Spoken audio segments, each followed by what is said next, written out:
My name is James Mallory, and I'm 41 years old. This happened in August 2025 in the swamps of Big Cypress National Preserve in southern Florida. I'm not a military guy or a survivalist, just a construction worker with too much pride, a heavy heart, and a loyal dog named Max. If you find my story hard to believe, I won't blame you. Sometimes I have trouble believing it myself. But here's the truth as I lived it.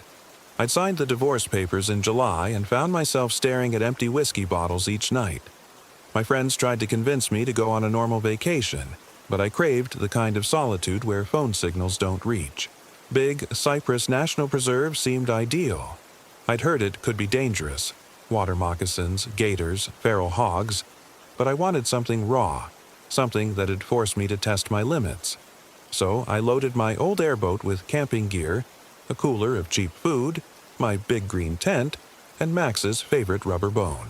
I looked forward to nights of whistling frogs and that primal satisfaction of roughing it alone, well beyond the usual campsites.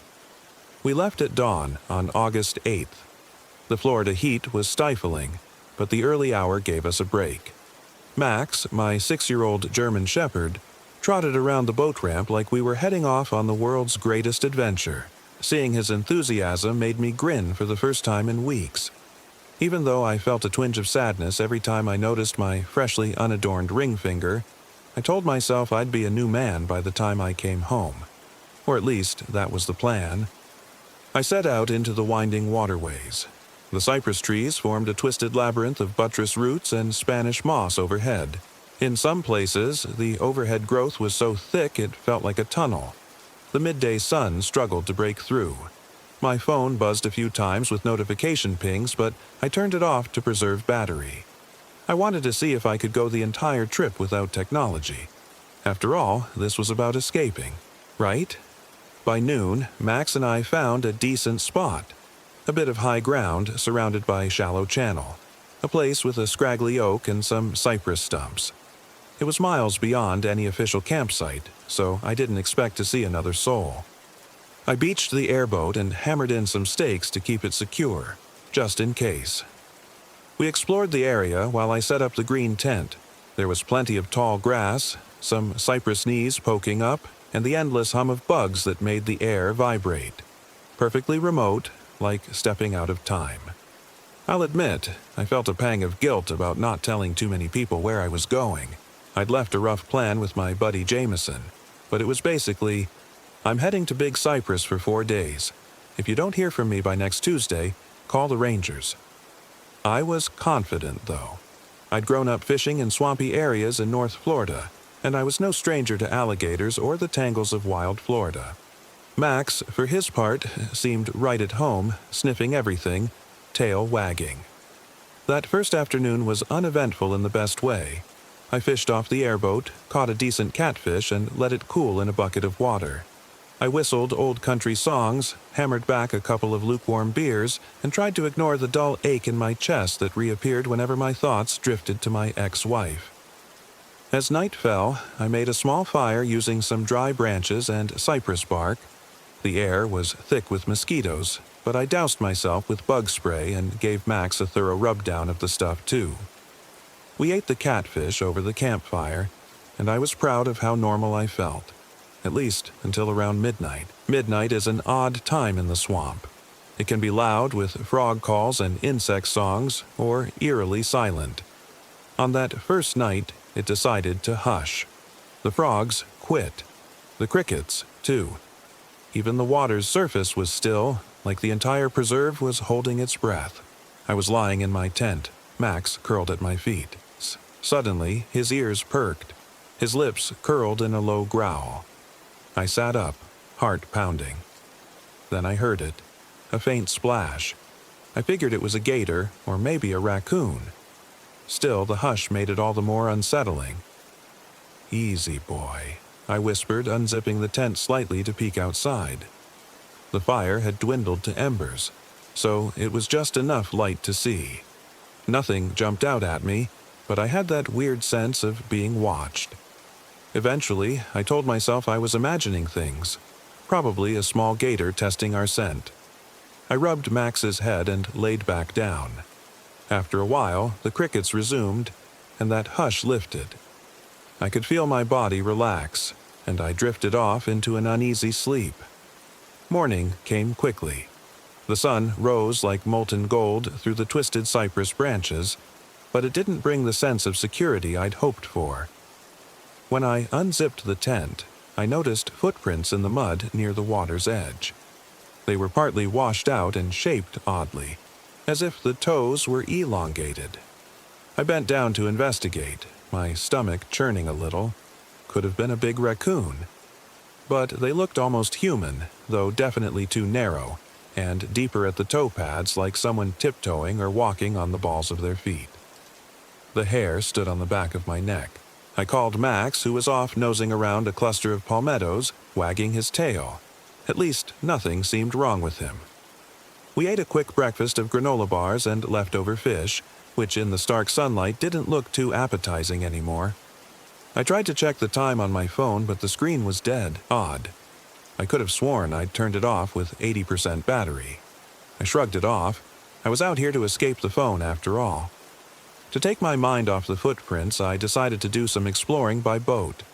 The morning air felt fresh, and the water was calm as glass.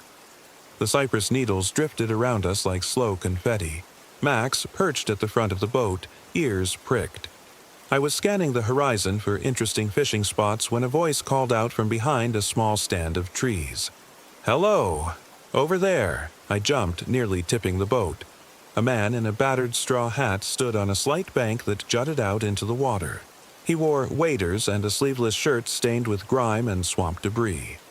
He waved with an overenthusiastic smile. Something about him looked a little off, but he seemed harmless enough. I maneuvered the airboat closer. "Morning," I said, squinting at him. He introduced himself. Rick Beaudreau, 37, a local guide who had a little shack out in the swamp. He said he was checking trot lines for catfish. I guessed him to be about my age, maybe a few years younger, with a lean body and sunburned skin. He asked if I was camping solo, and I nodded, feeling a bit uneasy about how fixated he was on Max. "Fine dog," he said, flashing a grin that was all teeth. "Shepherd, right?" I stiffened. "Yeah, name's Max. He's my best buddy." Rick asked if I needed anything. Directions, tips for fishing, water. He even offered a place to crash if storms rolled in. I politely turned him down, explaining I planned to stay on my own. He shrugged like it was no big deal. We made small talk for a few minutes about the local wildlife, the dryness of the season, the best lures for bass. Then he looked me square in the eye. "There are places out here, you know, that don't belong to folks like us," he said. "Woods older than time, water that's tasted more blood than you'd care to know."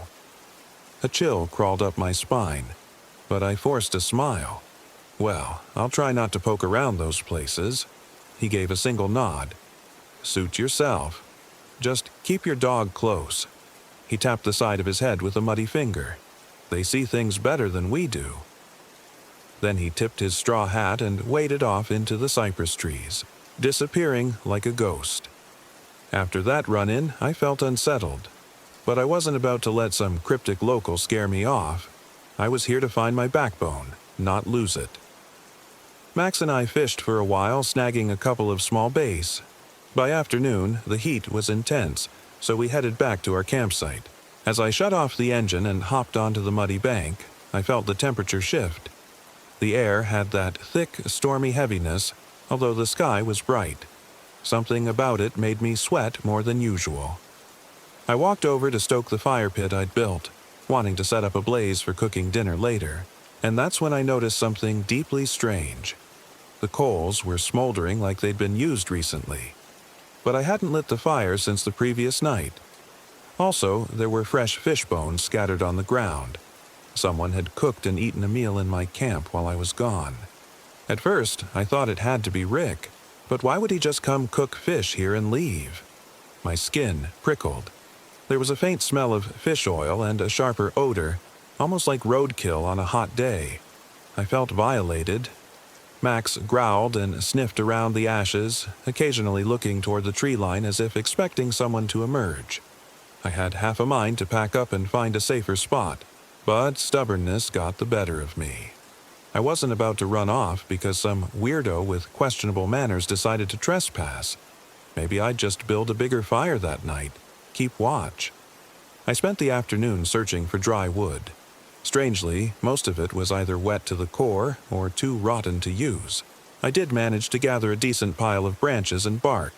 Max tagged along, occasionally whining for no apparent reason. He'd jerk his head to the side, sniff the air, then stare at me with a worried expression. He was picking up on something I wasn't. Around what I assumed was sunset, my phone was still dead, so I was winging it. I tried to light the fire. The matches flared, but the flames refused to catch on the kindling. I tried half a dozen times, cursing under my breath before a tiny flame finally licked along the edges of a piece of bark. That's when I realized the fire was burning greenish and blue, like a fuel leak. My heart kicked into a higher gear. I'd never seen a campfire glow like that. It spit sparks in odd directions, almost sideways, and each time a spark landed in the mud, I swore I heard a hiss. But I needed that fire. The long Florida night was creeping in, and the mosquitoes were out in force. So I fanned the flames, ignoring the eerie color, and soon had a low but steady fire. The glow cast flickering shadows on the trees, making me feel like I was surrounded by silhouettes. My heart hammered every time a branch snapped in the distance. Then, from across the water, I heard it again. A splash, followed by a voice singing what sounded like an old lullaby, but in a language I didn't recognize. The tune was haunting, rising and falling in the humid air. Max whimpered, pressing himself against my leg. I scanned the darkness, my eyes tricked by dancing shadows. The singing grew softer, fainter until it vanished altogether. I tried to steady my breathing. Probably just Rick, I told myself, though I didn't believe it. That man's voice was a rough baritone. This was higher, almost feminine. I forced myself to take a swig of water from my canteen, tried to eat some jerky. My appetite was gone. Eventually, I crawled into the tent, keeping my machete by my side. Max lay at my feet, head between his paws, alert. I drifted in and out of shallow sleep. Each time I opened my eyes, I expected to see a face pressed against the tent fabric. But the only real interruption came a few hours later when Max growled, and I jolted awake. Something, or someone, brushed against the tent, a faint rasp of fabric. I held my breath, gripping the machete, heart pounding so loud I felt sure they could hear it outside. Then the sensation passed. The silent minutes stretched. No further movements. By dawn, I was exhausted and tense. I emerged to find the fire completely doused as if doused by buckets of swamp water. The ground was soggy, and footprints with elongated toes circled the campsite. Same as before. My heart hammered. The prints led to the water's edge. I turned to check my supplies. That was when I discovered my backpack missing. My tent was unzipped from the inside, but I was certain I'd sealed it. My bedroll lay half out of the tent, soaking wet, as if dragged there. Worse yet, my bag of food, jerky, canned goods, trail mix, was untouched, but it was rotten, covered in black mold. I gagged as soon as I saw it. "How is that possible?" I murmured, wincing. The previous day, it had all been edible. I'd eaten the jerky myself just hours ago, but now it looked months old, furred with decay. My canteen, too, had a foul smell. I poured it out, only to see brownish sludge. Max was sniffing the ground where the footprints converged near the water. I was losing it, but I had to keep it together for Max's sake. We still had the airboat. We could bail. I realized how badly I wanted to leave this place. But when I hobbled to the water, I saw the airboat was no longer beached. It was drifting about 40 yards out, almost perfectly centered in the swamp channel. Something, or someone, had undone the ropes. Furious, I shouted and waved my arms. The boat didn't move. There was no wind or current to carry it back. I'd have to wade or swim. It was risky, but I stripped down to my cargo shorts and stepped into the murky water, machete in hand. Max paced on shore, whining. The water was chest-deep and cold, swirling around my legs in an unnaturally strong undercurrent. My heart thudded with every step, imagining a gator latched onto my calf at any second. The airboat bobbed tantalizingly close. Finally, I reached it, hauling myself over the side. Relief washed through me. The keys were still in the ignition. I tried to start it. Nothing. The engine wouldn't even crank.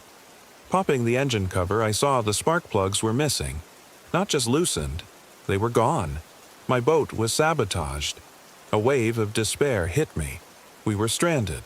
I looked at the distant shore where Max waited, watching my every move. A half laugh, half sob escaped my lips. I tied the boat's rope around my waist, took a deep breath, and guided it back to the shore. At least I could keep it close in case I found the spark plugs or rigged a solution. Once I was on solid ground again, I collapsed onto my knees. That afternoon, I decided to explore deeper into the swamp on foot, hoping to find any sign of civilization or maybe Rick's shack. The sky was brilliantly sunny, the humidity oppressive. Each step in the mud was a struggle.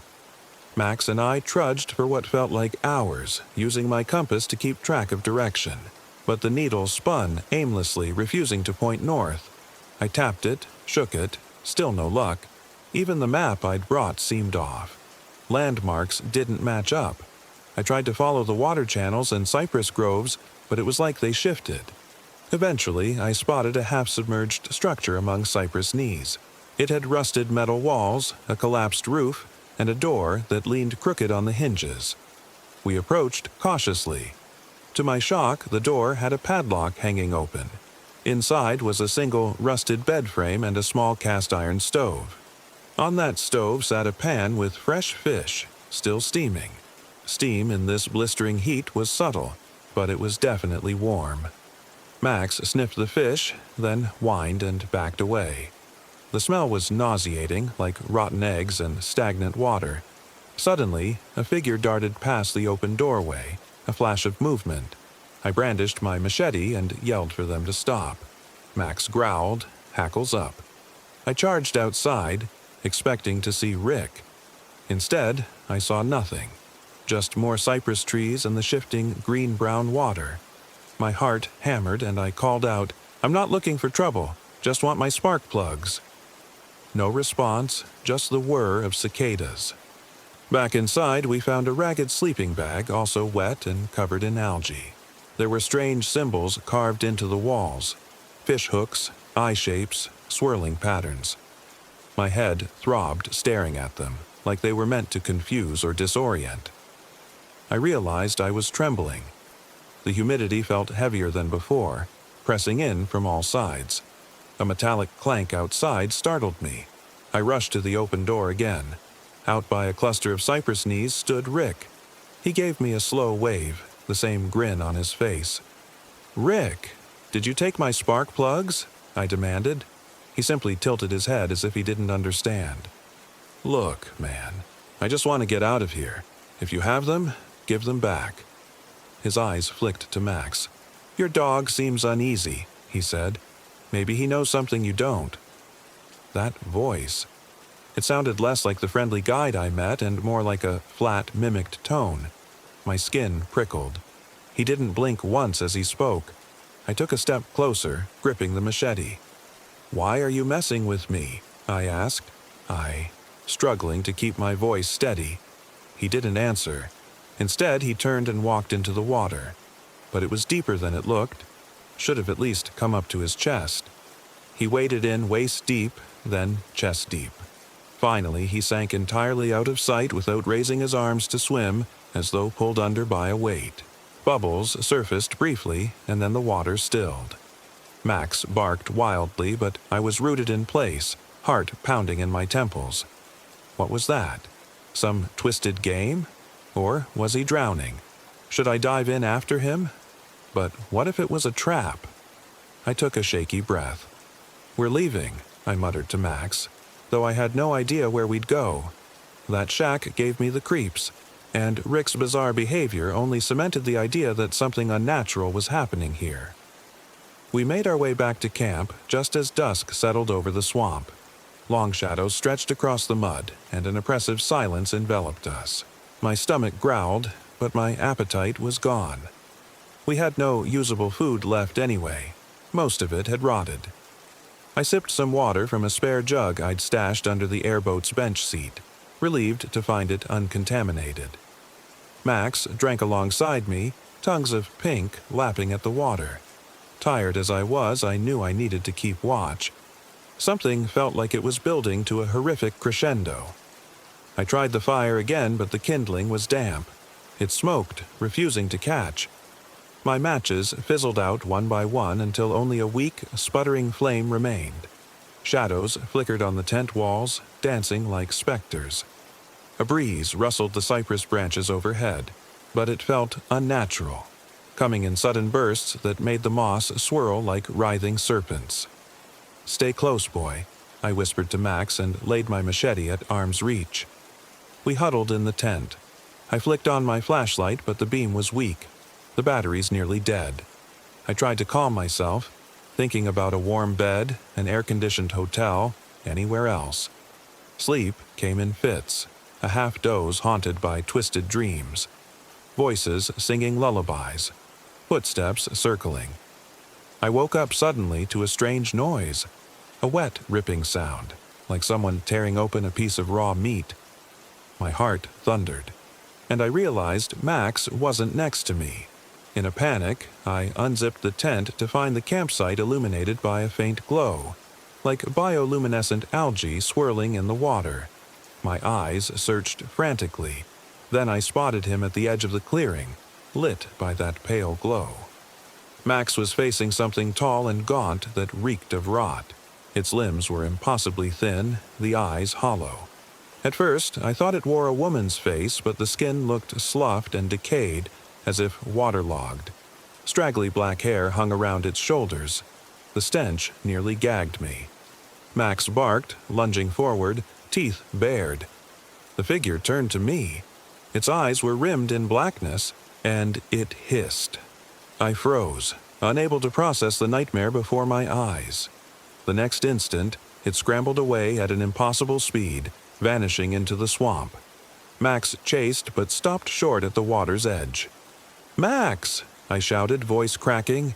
He came running back, whining. I stumbled back to the tent in a daze, adrenaline making me shake. This was no normal predator. Maddie Rattlebones. The name popped into my mind, though I couldn't recall where I'd heard it. Maybe it was a story I'd overheard at a bar, or maybe something about a local legend. I couldn't place it. My instincts roared. We needed to get out of here. Now. Morning didn't bring any relief. I felt like I hadn't slept at all. My body ached, covered in mosquito bites and stress tension. When I crawled out of the tent, I found something that nearly made me retch. A dog collar staked into the ground. But it wasn't Max's. It was an older collar, mud-caked and rotten, with the name Baudreau etched on a rusted tag. A wave of nausea hit me. The name Rick Baudreau, was that his dog's collar? Or was this some sick message? I yelled into the cypress trees, "What do you want from me?" Silence. Even the birds seemed absent, as if they'd fled. Max paced in circles, whining, his ears pinned back. I forced myself to eat a leftover granola bar from my pocket, ignoring its stale taste. I gave half to Max, who sniffed it suspiciously before accepting. Then I decided I'd try one more time to find Rick's shack. Maybe I could scavenge spark plugs or anything that would help me fix the boat. I tore a page out of my useless map and wrote a note in black marker. "Help me." Stranded at coordinates approx. And left it pinned inside the tent. If, God forbid, some rescue party stumbled upon the campsite while I was gone, they'd know. We ventured back into the swamp's interior, following a winding trail of broken cypress knees. The water was shallow enough in places to wade, but it stank of decay. Time lost all meaning. Even the sun overhead seemed stuck. not traversing the sky like normal. I checked my watch out of reflex, dead as a doornail, the display blank. My sense of direction was scrambled. Each time I thought we'd gone only a mile, the environment changed dramatically, like it was warping around us. We discovered the shack again after what felt like hours, but it was in worse condition. The roof almost fully collapsed. The door, which was leaning, was now lying in the mud. Inside, that pan still contained fish, but now it was crawling with maggots, reeking worse than any roadkill. A swarm of flies buzzed angrily when Max and I entered. Something scratched on the shack's outer wall. I whirled around, brandishing my machete. Slowly, Rick stepped into view, except now he was missing his straw hat.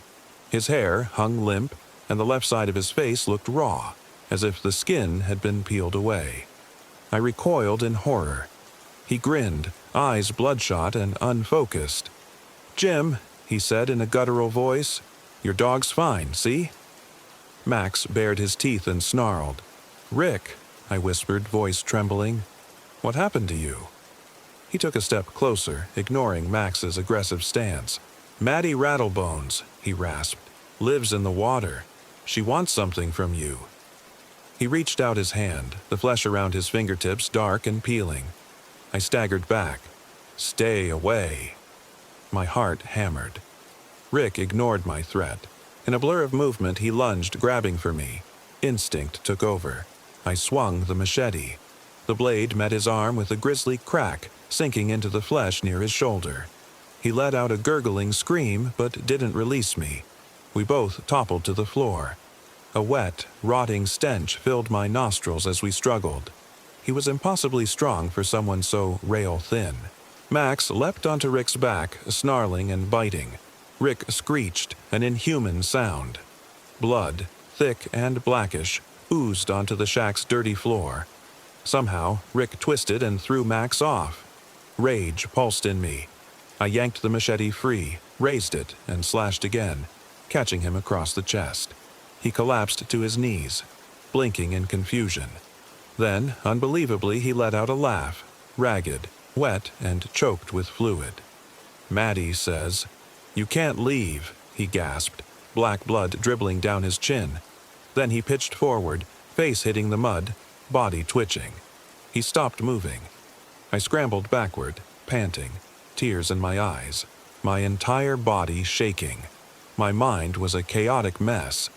I'd killed him. This was self-defense, but still. I'd taken a life. Then I realized it might not be over. Rick's limbs started to spasm. Slowly, he pushed himself up, as if death was just an inconvenience. His chest flayed open, bone visible, yet he got to his feet. Max whimpered. The blood on Rick's chest bubbled like foam, his face contorted into a mask of agony. He locked eyes with me and took a shaky step forward. I was still on the ground, mind reeling. Fear roared in my ears.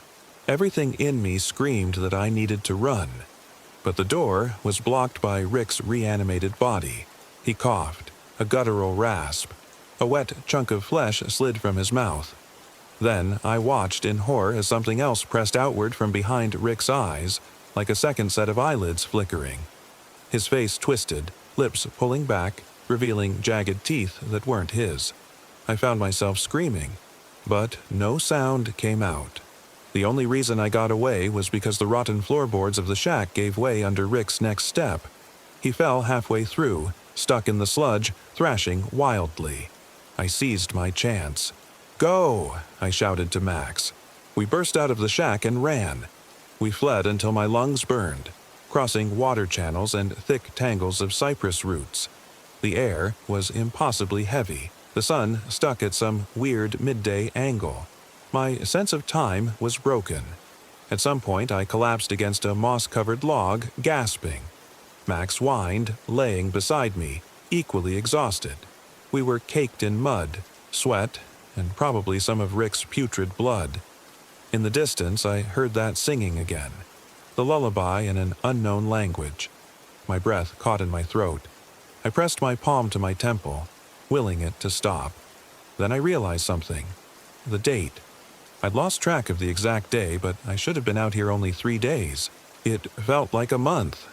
My beard stubble was thicker than I'd ever let it grow, and my nails felt too long, as if time had accelerated or slowed in random bursts. Max seemed more gaunt, his ribs faintly visible. Or was I imagining it?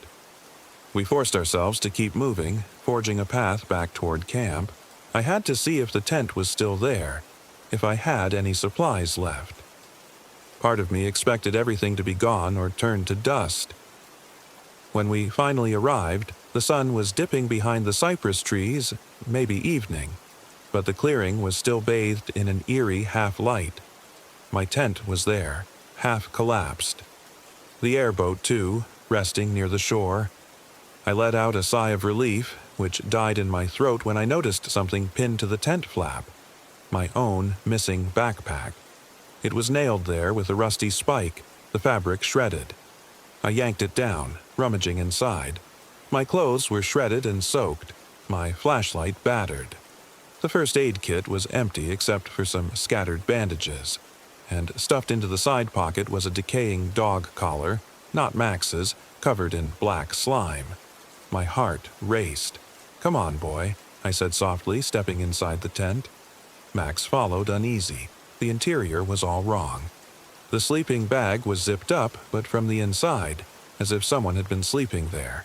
The smell was stale, reminiscent of sweat and mildew, but also something sour that turned my stomach. Worse, I found a small mound of fish bones in one corner, picked clean, fresh. Who'd been here? The final straw was noticing my carved note, the one I'd pinned inside the tent. It was gone. In its place were sloppily scrawled words. "Time is hers." The letters wavered, as if written by a trembling hand or something not used to writing. That was it. I sank to the ground, trembling, tears burning my eyes. I was exhausted, traumatized, and terrified. All I wanted was out. I tried to check my phone again, even though it was pointless. It was still dead, black screen mocking me. I resolved to try to repair the airboat, or at least stay afloat until it drifted to a more accessible channel. I rummaged through the engine compartments, searching for anything that might serve as a makeshift spark plug. A small part of me clung to the hope that I could MacGyver something. But my efforts were hopeless. I was no mechanic, and the whole system looked corroded beyond reason, like it had been underwater for years. That night, the final horror began. We huddled by the barely flickering campfire, which changed colors. Blue, green, white, dancing like 1,000 ghosts. The singing started again, echoing across the swamp. Then I saw a ripple in the water. A shape emerged, stepping onto the bank. Tall, thin-limbed with hair like black moss. The face, God help me, the face was a swollen parody of a woman, eyes sunken and lips drawn back. Maddie Rattlebones. She wore tatters of cloth that might have been a dress centuries ago. Her mouth twitched in a grotesque grin, revealing rows of crooked, razor-sharp teeth. Max stood, hackles raised, barking furiously. My body refused to move, paralyzed by a primal terror. She glided forward. The stench of rotten water hit me, and I gagged. Her eyes flicked over me, then settled on Max. She let out a hiss, and that hiss turned into a moan. Half human, half gator. Faster than I could react, she lunged. Max leapt to meet her, jaws snapping. I yelled, "Max, no!" The fight was horrifyingly brief. She grabbed Max by the scruff and the jaws. There was a sickening crack, and my dog let out a scream that I never thought dogs could make. I rushed forward with the machete, tears streaming. I slashed at her side, feeling the blade connect with unnatural flesh. Black ichor sprayed. She shrieked but clutched Max, refusing to let go. I struck again, sobbing, voice cracking. She made a guttural growl and finally dropped him. Max collapsed onto the ground, blood pouring from his muzzle. He struggled to breathe. I lost my mind in that moment. I slashed and hacked at Maddie Rattlebones, screaming curses, ignoring the black blood that splattered my face. She retaliated, slashing my side with elongated claws. Pain ripped through me, hot and sharp, but I kept swinging. My blade hit her shoulder, biting into what felt like bone. She screeched, eyes bulging with rage. We stumbled back from each other, both wounded. I scrambled to Max's side. His eyes were half-lidded, and blood bubbled from his nostrils. My heart shattered. The dog that stood by me through loneliness and heartbreak was dying in my arms. Rage fueled me. I turned to face Maddie, feeling my breath come in ragged gasps. She advanced, movements jerky and unnatural, her head twisting at an impossible angle. Then something strange happened. She froze, stared at the machete, and let out a gurgling hiss. I realized the blade's edge gleamed with a faint, shimmering residue. Her blood, or something older. She took a step back, suddenly uncertain, like the weapon posed a threat she hadn't anticipated. I seized the moment of hesitation. Lunging forward, I aimed a blow at her knee, hoping to cripple her. The blade connected with a sickening crunch. She let out a banshee wail, toppling onto her side. Without thinking, I seized a fallen log from the fire. Flames licked the bark, but it didn't burn my hand the way it should have. Time felt out of joint. Sensations twisted. I jammed the burning wood onto her face, screaming with a fury that was half grief, half madness. Her shriek rose higher, echoing through the trees. The skin blackened. She flailed, clawing at me, leaving deep gashes in my arm. But the log pinned her down. Smoke and the stench of charred flesh filled the air. Finally, her shrieking died out. Her limbs jerked in spasms, and then she lay still, body contorted, half burned. The cypress around me creaked in the sudden silence. My breath came in short gasps. I dropped the log, sinking to my knees, tears and sweat streaming. Max. I crawled back to him. He was motionless. My best friend. Killed by this swamp's nightmare. I pressed my forehead to his cooling body, tears choking me. Time was meaningless in that moment, everything eclipsed by grief. Eventually, survival instincts took over. I had to make sure she was truly dead, or at least incapacitated. I crawled back to the twisted remains. Her body was a shriveled husk, hair burned away, black blood oozing. Her eyes were open but lifeless, mouth twisted in a final snarl. Gingerly, I poked her with the machete. No response. Then I hacked at her neck until the head separated, just to be certain. It was gruesome, but I'd come too far to risk any chance of her coming back like Rick. Her severed head rolled to the side, eyes fixed on nothing. With that, my adrenaline gave out. I crumpled. The swamp was silent. The night was unnaturally still, like the entire environment was in shock.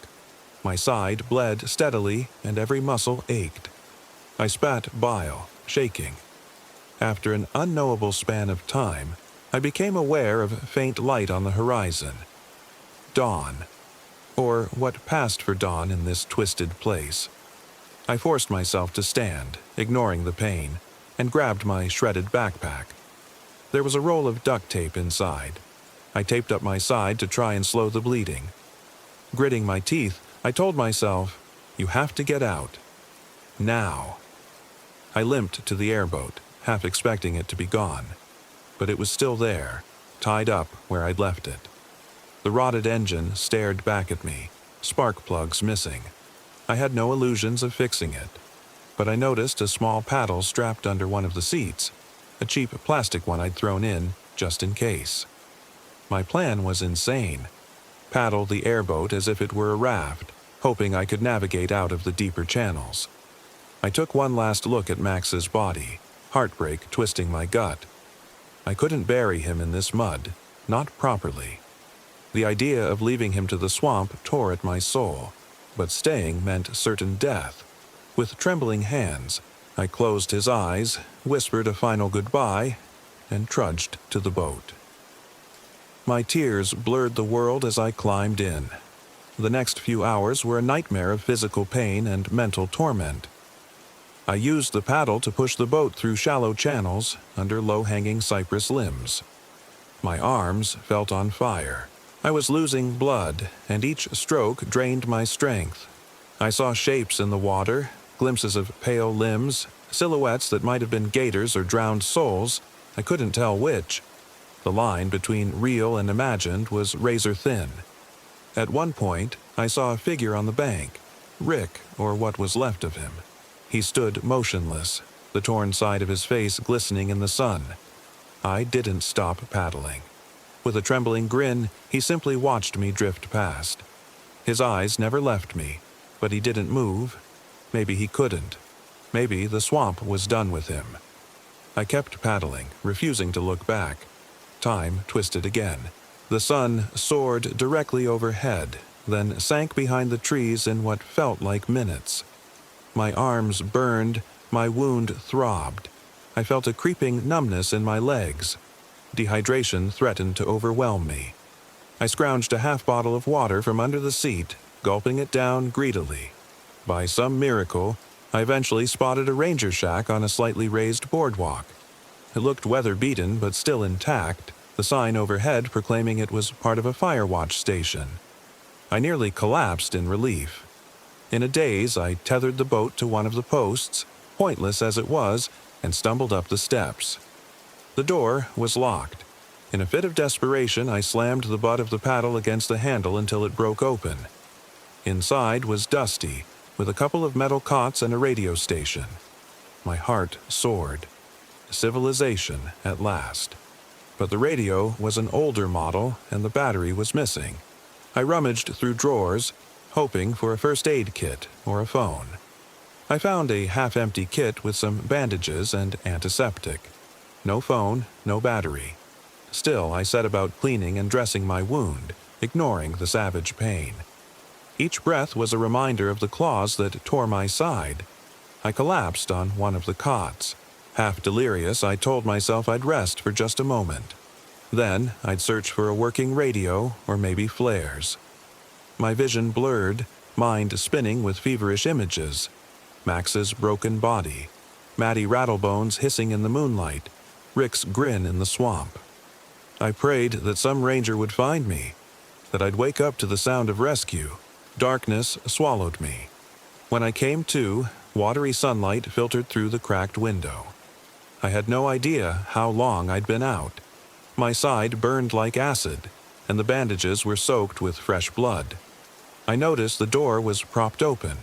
Footprints in the dust indicated someone, or something, had been inside while I slept. Fear slammed into me, but I was too weak to do much more than clutch my machete. Minutes later, 2 men in ranger uniforms burst in, guns drawn. Relief and terror flooded me. I must have looked like a madman, caked in dried black fluid, eyes wild. They told me to drop the weapon. I did, tears streaming. It took them a moment to realize I was wounded and unarmed in spirit. They holstered their guns, started peppering me with questions. I choked out fragments of answers. Attacked in the swamp. Something killed my dog. I've been out here for days. They looked at me like I was unhinged. One of them, a younger ranger with a neat beard, knelt to check my vitals. "We got a call from a buddy of yours, Jameson, I think, said you'd gone missing. We've been searching for a while. You're damn lucky we found you." "Lucky?" I echoed in a hollow voice. They helped me onto a gurney from a small motorized boat outside. That's when I noticed the date on the younger ranger's watch, August 14th, 2025. By my count, I'd been out there well over a week, maybe more, yet the official calendar indicated only 6 days had passed since I left. My mind reeled. I tried to explain about Rick, about the swamp, but they just gave each other concerned looks. As we motored out, I stared back at the cypress trees. I half expected to see a rotting shape standing among them, or a slender figure with black hair. But I saw nothing. No sign of Max, no sign of my airboat. It was like the swamp had swallowed it all. I spent 3 days in the hospital, drifting in and out of fitful sleep. The doctors said my wounds were consistent with an animal attack. Maybe a large feral hog or a panther. The cut on my side was deep, but they patched me up. I had a fever and mild infection. A local sheriff's deputy took my statement. I told him everything from the sabotage of my boat to the rotted fish bones to the entity I called Maddie Rattlebones. He scribbled notes, eyebrows raised. I don't think he believed a word. No remains turned up. No sign of the Rick Boudreau I described. They did find a half-submerged shack, but it was just an abandoned ruin that might have once belonged to poachers. There was no evidence of fresh fish or carvings on the wall. The deputy said it smelled old and moldy. That's it. No footprints, no sign of foul play. About a week later, I was discharged with a bandaged side, new scars, and a prescription for painkillers. People tried to comfort me about Max, saying he must have run off scared and got lost. They didn't see what I saw. They didn't hear the snap of bone. I didn't argue. I was too drained. A local paper ran a brief story. Hiker found injured in Big Cypress. They omitted the horrifying details. Good for them, I guess. It's been months since that August. My side still hurts sometimes, and I have nightmares that leave me soaked in sweat. People suggest therapy. Maybe I'll take them up on that. But no amount of talking will bring Max back or purge the images of Rick's peeling face from my mind.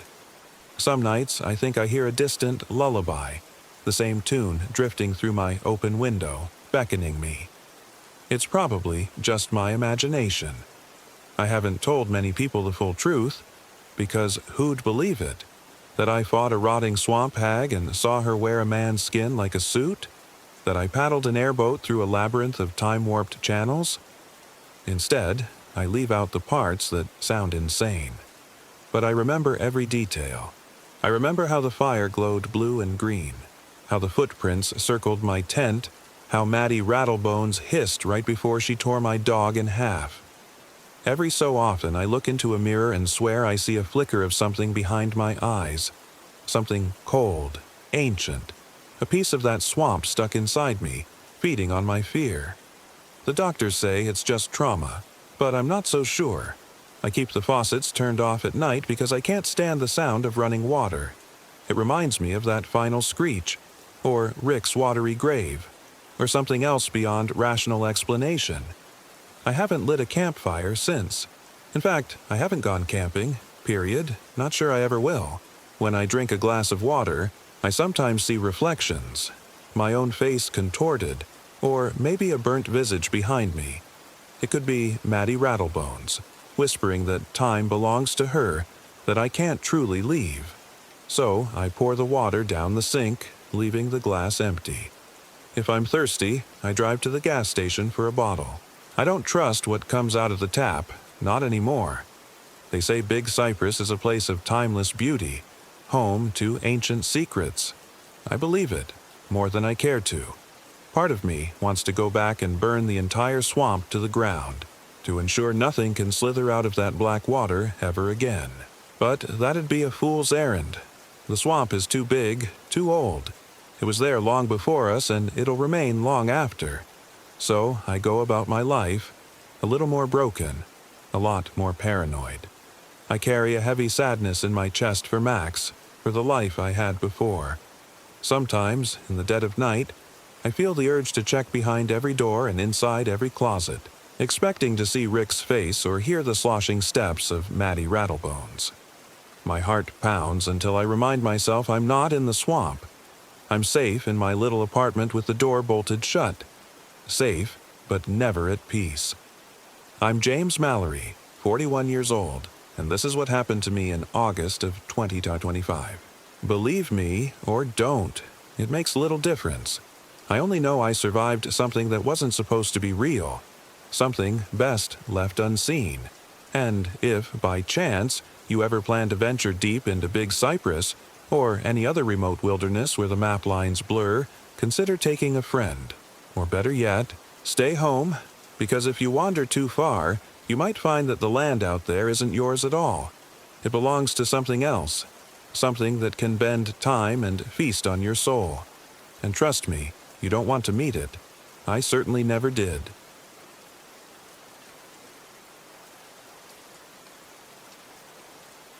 My name is Jake Miller. I'm 33 years old. This happened in August of 2023, and I have never been the same since. I grew up in Tampa, Florida, but I never really got into the outdoors until I was much older, mid-20s. I was always the type to hide behind an office desk, punching numbers into a computer.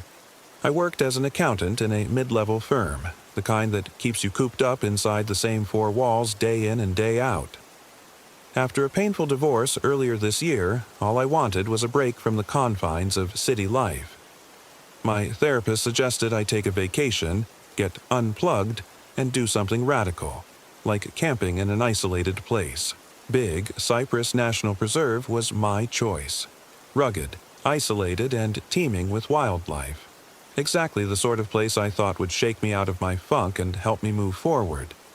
It's probably worth mentioning the only companion I brought with me. My black Labrador, Roscoe. He's 5 years old, big, and usually brimming with gentle energy. He's also something of a therapy dog for me.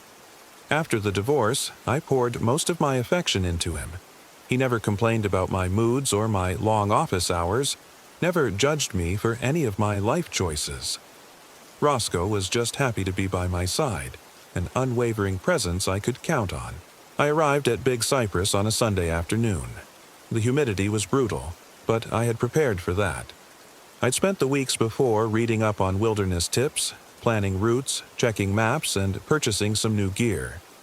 I'd stocked a fresh supply of freeze-dried meals, an updated GPS device, a solar charger, and a few physical maps stuffed in waterproof cases. Everything I thought I'd need for a week away from civilization. I set foot on what one blog called the Ghost Hammock Loop, a rarely traveled set of trails in the deep interior. The blogger claimed it offered the purest Big Cypress experience. No crowds, no noise, just cypress trees rising from the water, black-bellied whistling ducks overhead, and the occasional alligator hidden in the swamps. It sounded perfect to me. For the first 2 nights, everything felt almost too serene. The early August sun burned fiercely during the day, so I typically hiked in the early morning and late afternoon to avoid the worst of the heat. Roscoe seemed to love every minute, hopping in shallow pools to cool off, sniffing the base of every cypress knee, wagging his tail at the slightest rustle of leaves. My phone had minimal reception, but I wasn't planning on using it much anyway. I had a small portable battery for emergencies. What I didn't realize was that Big Cypress would soon make sure I had more problems than a low battery. On my 3rd night, I set up camp on a patch of high ground ringed by cypress and sabal palms. I was proud of myself for picking such a comfortable spot. I made a quick dinner of freeze-dried chicken stew, watched the sky fade to dusky pink, then let Roscoe trot around while I wrote some notes in my journal, a habit I was trying to cultivate for therapy. That night, as I settled into my tent, I heard a distant howl echo across the swamp. It sounded almost human, like someone crying out in pain. My flashlight was within reach, and Roscoe was curled at my feet. He tensed, but he didn't bark. My heart pounded with the kind of excitement you get when you face the unknown. I told myself it was probably some bobcat or a fox, but in the back of my mind, I wondered if it was something else. Something bigger. The next morning, I woke early to get a jump on the heat. I reached for my GPS device only to find it looping back to some old waypoint. No matter what button I pressed, the thing refused to show my current position. Instead, it insisted I was in the same spot I'd started from 2 days earlier. I tried resetting it. Nothing changed. Typical piece of technology, I thought, but it was brand new, purchased specifically for this trip. It shouldn't have glitched out this fast.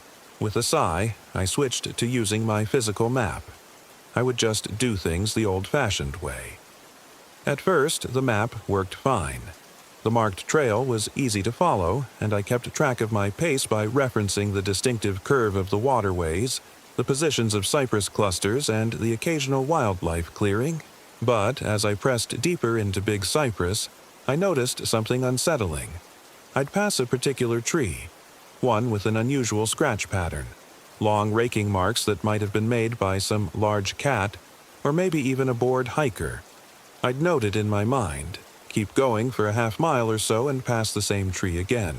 At first, I told myself it must be a coincidence. There are plenty of cypress trees with weird marks. But after it happened the third or fourth time, my heart sank. The sense that I was walking in circles shot my nerves. Roscoe seemed agitated, too, occasionally whining, though he'd still stick close to me. That night, I made camp again, determined to figure out the map first thing in the morning. As the sun set, I sat by my small fire, listening to the swamp come alive with insects and frogs. A sense of foreboding danced at the edges of my awareness, but I chalked it up to normal anxiety that comes from being isolated. I coaxed the fire a bit bigger, wanting the comfort of light. Then, without warning, it sputtered green. Briefly, unnaturally green, and then died back to embers. I poked at it, added more kindling, but it just fizzled out. The wood was too damp, I told myself. Still, it didn't explain the green flare.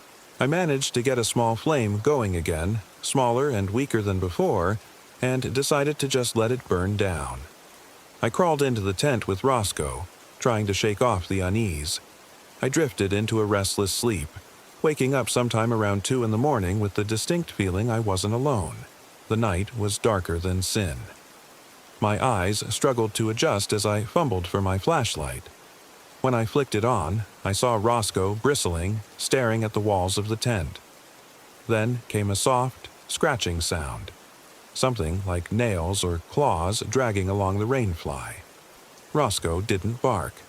He let out a low, trembling growl. My stomach tied itself in knots.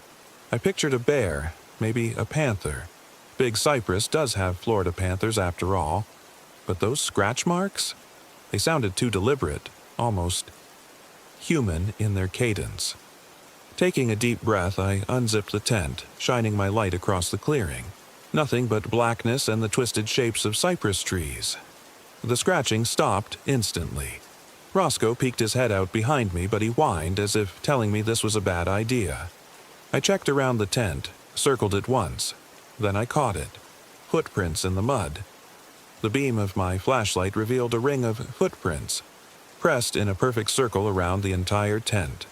They looked disturbingly close to a human foot. Toes, heel, arch, but they were larger than most I'd ever seen, and elongated, as if the toes were too long. A chill ran up my spine. I called out, "Hello? Anyone there?" No response. Just the hum of mosquitoes and the rustling of palmetto fronds in the breeze. I spent the rest of the night awake, sitting upright in the tent, hugging Roscoe. He trembled from time to time, and I wondered if he was picking up on something I couldn't. When morning came, I hurriedly packed up. I wanted to move, to find higher ground or a better established trail. The map didn't look any less confusing, but I marked my route carefully. Every so often, I'd tie a piece of bright orange flagging tape around a cypress knee or slash a small X into the bark, just to prove to myself I was moving in a straight line. That plan seemed to help for an hour or two until I turned around and realized my flags were gone. The slash marks were not where I remembered them. In their place, I'd find weird gouges in the wood that looked like they had been there for years, half grown over with bark. By midday, the Florida sun was punishing, and I was running low on water. My plan had been to filter water from the cypress streams, but the streams I encountered this day looked scummy and thick, with a strange oily rainbow on their surface. I was also frustrated because I recognized some of these streams. I'd passed them on day 1. It felt like I was traveling in bizarre loops, locked in some repeating pattern. Roscoe kept glancing at me, his usually bright eyes dull. He didn't even seem excited by the wildlife or the undergrowth. Something was sapping his spirit, along with mine. When night fell on the 4th day, I found a slight rise in the terrain and tried to make camp in a drier spot. Exhausted, I set up the tent and sat on a log, trying to coax a fire again. This time, I could only get it to flicker. The logs hissed, popped, then fizzled out. We were left with the faint glow of coals in the pit. It was better than nothing, I told myself. I tried to eat a freeze-dried meal, but my appetite was gone. Roscoe refused his dog food, just lapped a bit of water and lay down, panting in a shallow, uneasy way. Sometime that night, in the haze of half-sleep, I felt Roscoe move from his spot in the tent and wander out. I was too tired to stop him, figuring maybe he just needed to relieve himself. But then I heard a faint scuffle, a splash of water, and a whine that made my blood run cold. I scrambled up, tripping over my boots, fumbling with the zipper. I called out, "Roscoe!" My voice echoed in the thick air. No answer. I sprinted into the darkness with my flashlight, my heart pounding so hard I could hardly breathe. Out in the swamp, every tree looked like a looming figure. I saw nothing, no sign of him. Tears blurred my vision. I walked in circles for an hour, calling, searching, shining the light under logs, behind thick palms. Nothing. Eventually, numb and terrified, I returned to the campsite. Roscoe was gone. I could barely sleep, torn between waiting at camp in case he returned and continuing to search deeper. I tried calling out to him every 30 minutes, but only silence, or that damned howling in the distance, answered me. By the time I saw the glow of dawn, I felt half dead from anxiety and exhaustion. I forced myself to gulp some water and eat a protein bar. My arms trembled. I started packing up my gear, trying not to imagine the worst. Maybe an alligator got him. Maybe he got lost. Maybe a panther dragged him off. But just as I was about to pull out the last tent stake, I heard a rustling. I whirled around, scanning the area. Then he appeared. Roscoe, trotting out from between the cypress. My heart soared. I dropped everything and ran over to him. But the second I got close, I slammed to a stop. He was covered in filth. Not just swamp mud, but dark, oily muck that dripped from his belly and paws. His eyes looked glassy, almost like cataracts had set in overnight, but they weren't cloudy. They were just vacant, as if he wasn't seeing me. He wagged his tail once, too slowly, then looked at me. I forced a laugh of relief, tried to push down the feeling that something was off, and said, "Roscoe, buddy, are you okay? Did you fall in the water?" No response, of course. He's a dog, but he usually does something. An ear perk, a tilt of the head, a little bark. Now, he just stared. The only sign of warmth was him licking my hand. Yet even that was disconcertingly tentative. I told myself he was just shaken up from being lost all night. I got some clean water from my canteen, poured it over his fur, tried to rinse off whatever slime was stuck to him. He took it with a silent stoicism that was nothing like his usual wriggling impatience with baths. As I toweled him down, he started trembling. I worried about hypothermia or some infection, so I quickly dug out a spare shirt to try to help him dry. When I finished, he simply walked over to the tent, sat and stared at me as if waiting. "Come on, boy, let's get out of here," I said, an uneasy dread gnawing at me. I hoisted my pack, checking that I had everything. My phone battery was already low, which was bizarre because I'd kept it off most of the time. I decided to power it up, see if I could get a signal to call for help or at least leave a message for someone. The second it turned on, the battery indicator flashed at 2%. Before I could even open the dialer, it died. The path ahead became more confusing than ever. Even with the sun bright in the sky, I managed to lose all sense of direction. I'd follow a line of trees I recognized from the day before, only to find them arranged differently. Some had new scars, others that should have been spaced far apart now stood close together. Roscoe trudged behind me, head down, breathing in short bursts. By mid-afternoon, I realized my canteen water smelled off. At first, I thought it was just swamp odor from rinsing Roscoe. Then I got a whiff of something like old pennies and bile. The water had turned murky, tinted with a brownish-black swirl. I spat it out in disgust. So much for hydration. The scariest realization hit that evening. The map I'd been relying on might as well have been a meaningless piece of paper. Every time I tried to match a contour or a waterway to what I saw in front of me, it didn't fit. The lines looked right, but the environment didn't. As though the preserve had changed its shape overnight, rearranging the cypress hammocks and glades in new patterns designed to trap me. When darkness fell again, I found a small clearing that was relatively dry. Exhausted, I spread out my gear and forced myself to eat something. Roscoe sat nearby, staring, occasionally licking his lips as if confused. His eyes had not recovered. If anything, they were worse, more remote. I noticed that one of his front paws had long, deep scratches etched into it, as if from claws. My stomach twisted. I gently tried to check them, but he pulled away with a low whine, almost like he was trying not to bite me. Then he slunk off behind a cypress, out of sight. I had started a small fire, or tried to. The damp wood hissed, flared with that same eerie green flicker, and died. I stacked more kindling, but it refused to catch. The entire preserve felt wet and oppressive, as though it were smothering my attempt at warmth and safety. Around midnight, I must have dozed off, leaning against my pack. At some point, I half woke and realized I hadn't seen Roscoe in a while. Fear flared in my chest, but before I could muster the energy to search for him, my eyelids grew too heavy. I dreamed of the footprints circling my tent, like I was watching them be made from a vantage point above the swamp. They formed perfect circles, and something tall and gangly was pacing, pressing its elongated feet into the mud. Its limbs were stretched beyond human proportions. Its neck craned unnaturally. Then, in my dream, it swiveled its face up as if it sensed me watching. Its mouth hung open, impossibly wide, revealing row after row of blackened teeth. I jerked awake in a sweat, gasping. Roscoe was in the tent when I woke, or so I assumed. I could see his shape curled at the base of it. But then I realized the tent was partially unzipped. Confusion prickled me. I remembered zipping it. The zipper was on the inside. Did Roscoe nudge it? I stretched out a hand to check on him, but his fur felt cold and stiff. "Roscoe," I whispered.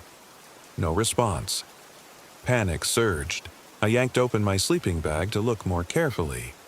That's when the shape rose onto its hind legs, turned, and crawled out of the tent on all fours. I was so terrified I couldn't scream. It was shaped like a dog, but it moved all wrong. Its joints seemed reversed, the shoulders too high, the hips twisting unnaturally with each step, and once again, it disappeared into the darkness. Heart hammering. I leapt out of the tent, shining my flashlight around.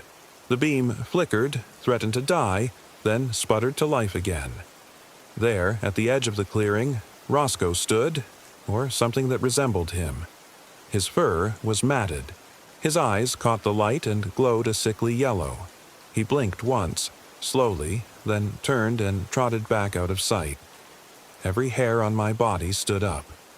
My flashlight began to flicker more intensely, so I quickly rummaged for fresh batteries. By the time I replaced them, Roscoe was gone again. That night, I didn't sleep. I was too freaked out to even attempt it. I sat there, listening to every rustle and splash in the darkness. At some point, I heard something behind me, but when I turned, there was nothing except the impression of a footstep in the mud. The next morning, I discovered my supplies were in disarray. My backpack had vanished, and I found it 30 feet away, propped against a twisted cypress trunk. All my freeze-dried meals were dumped out, rotting as if they had been left in swamp water for weeks. The inside of the pack was coated in that same oily black residue clinging to everything else. My canteen had a spiderweb of cracks on the bottom. My phone was in a side pocket, waterlogged and blinking a dead screen. Every rational part of me wanted to scream, or cry, or rage, but I felt hollow, numb. The swamp had an oppressive atmosphere, like it was draining my emotions, leaving only primal survival instincts. As I tried to gather my gear, I noticed something else. The entire day's light felt off. The sun was too high, too fast, then too low, too quickly. Clouds swirled in a pattern that made no sense, moving in opposite directions at once. I kept glancing at my watch, but I couldn't parse the time anymore. My watch hands spun as if they had a mind of their own. 10 minutes would pass, or so I believed, and then the watch might jump forward 2 hours. I would cross a shallow slough for what felt like half an hour, look down, and see only 5 minutes had passed. Something was fundamentally wrong with time in this place. Somewhere between desperation and hysteria, I decided to walk west, arbitrarily picking a direction I knew should. Eventually, hit a road, or at least the western edge of the preserve. The map was useless. The compass needle spun in circles, so I just picked the direction of the sun, when it was visible, and forced my legs forward. After a couple hours, I came across a partial boardwalk. Looked old, maybe an abandoned park walkway from decades ago. My spirits lifted. If it was man-made, it might lead somewhere. Roscoe was nowhere to be seen, but I held on to hope he'd show up again. I followed the wooden planks as they creaked beneath my weight, half submerged in boggy water. The boardwalk ended abruptly in a cluster of fallen cypress logs. Past them, I saw something. A small wooden shack. My pulse leapt. Maybe a ranger station or an old fishing cabin. If someone was there, or if there was a radio, maybe I could call for help. Cautiously, I edged toward it. No sign of life. The door hung half open. I knocked. No answer. The interior was cramped. A single room with a cot, a table, and a few rotted chairs. The windows were boarded up from the outside. A thick layer of dust coated everything. It smelled of mold and something metallic that turned my stomach.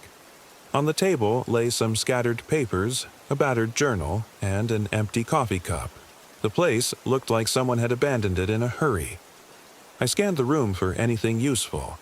That's when I saw a name carved into the wood of the table. S. Baines. And beneath it, etched in shaky letters, "Don't follow the dog." Cold dread prickled my skin. I didn't know any S. Baines, but the message might as well have been carved for me. Outside, I heard a wet shuffle and froze. I peered out of the shack's doorway. There was Roscoe, or the thing wearing his shape. He was looking right at me, eyes dull, teeth parted slightly. I called to him softly. He stood there a moment, turned and walked away, tail wagging in a slow mechanical motion.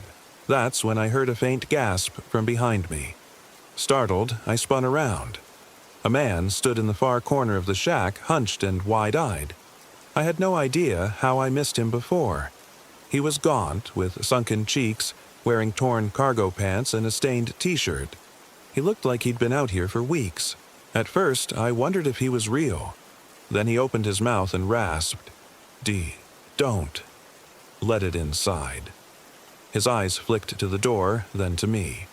"Whatever it is, it wears them. Where's your dog?" My mind whirled. "Who are you?" I asked, my voice trembling. He didn't answer, just repeated, "It's not your dog." He coughed violently, spitting dark phlegm onto the floor. I moved toward him, but he shrank back, eyes terrified as if I was the threat. "It's under your skin soon," he mumbled. "Under your skin." Before I could ask more, he let out a keening wail and charged past me, stumbling out the door into the swamp. I cursed and sprinted after him, but by the time I got outside, he was already gone, swallowed by the palmettos and flooded underbrush. That was my first human contact in days, and it had gone as quickly as it arrived. Shaken, I resolved to check if there was anything in the shack to help me.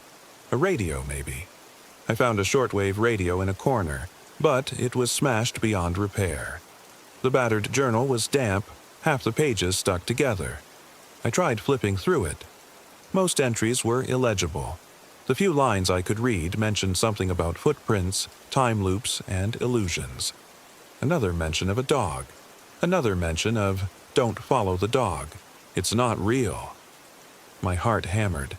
The shack felt suffocating, so I stumbled back outside, trying to calm my breathing. Then I heard growling. I whirled around to see Roscoe, if I dared still call him that, slinking through the water. His fur was slick, as though he'd dipped himself in tar.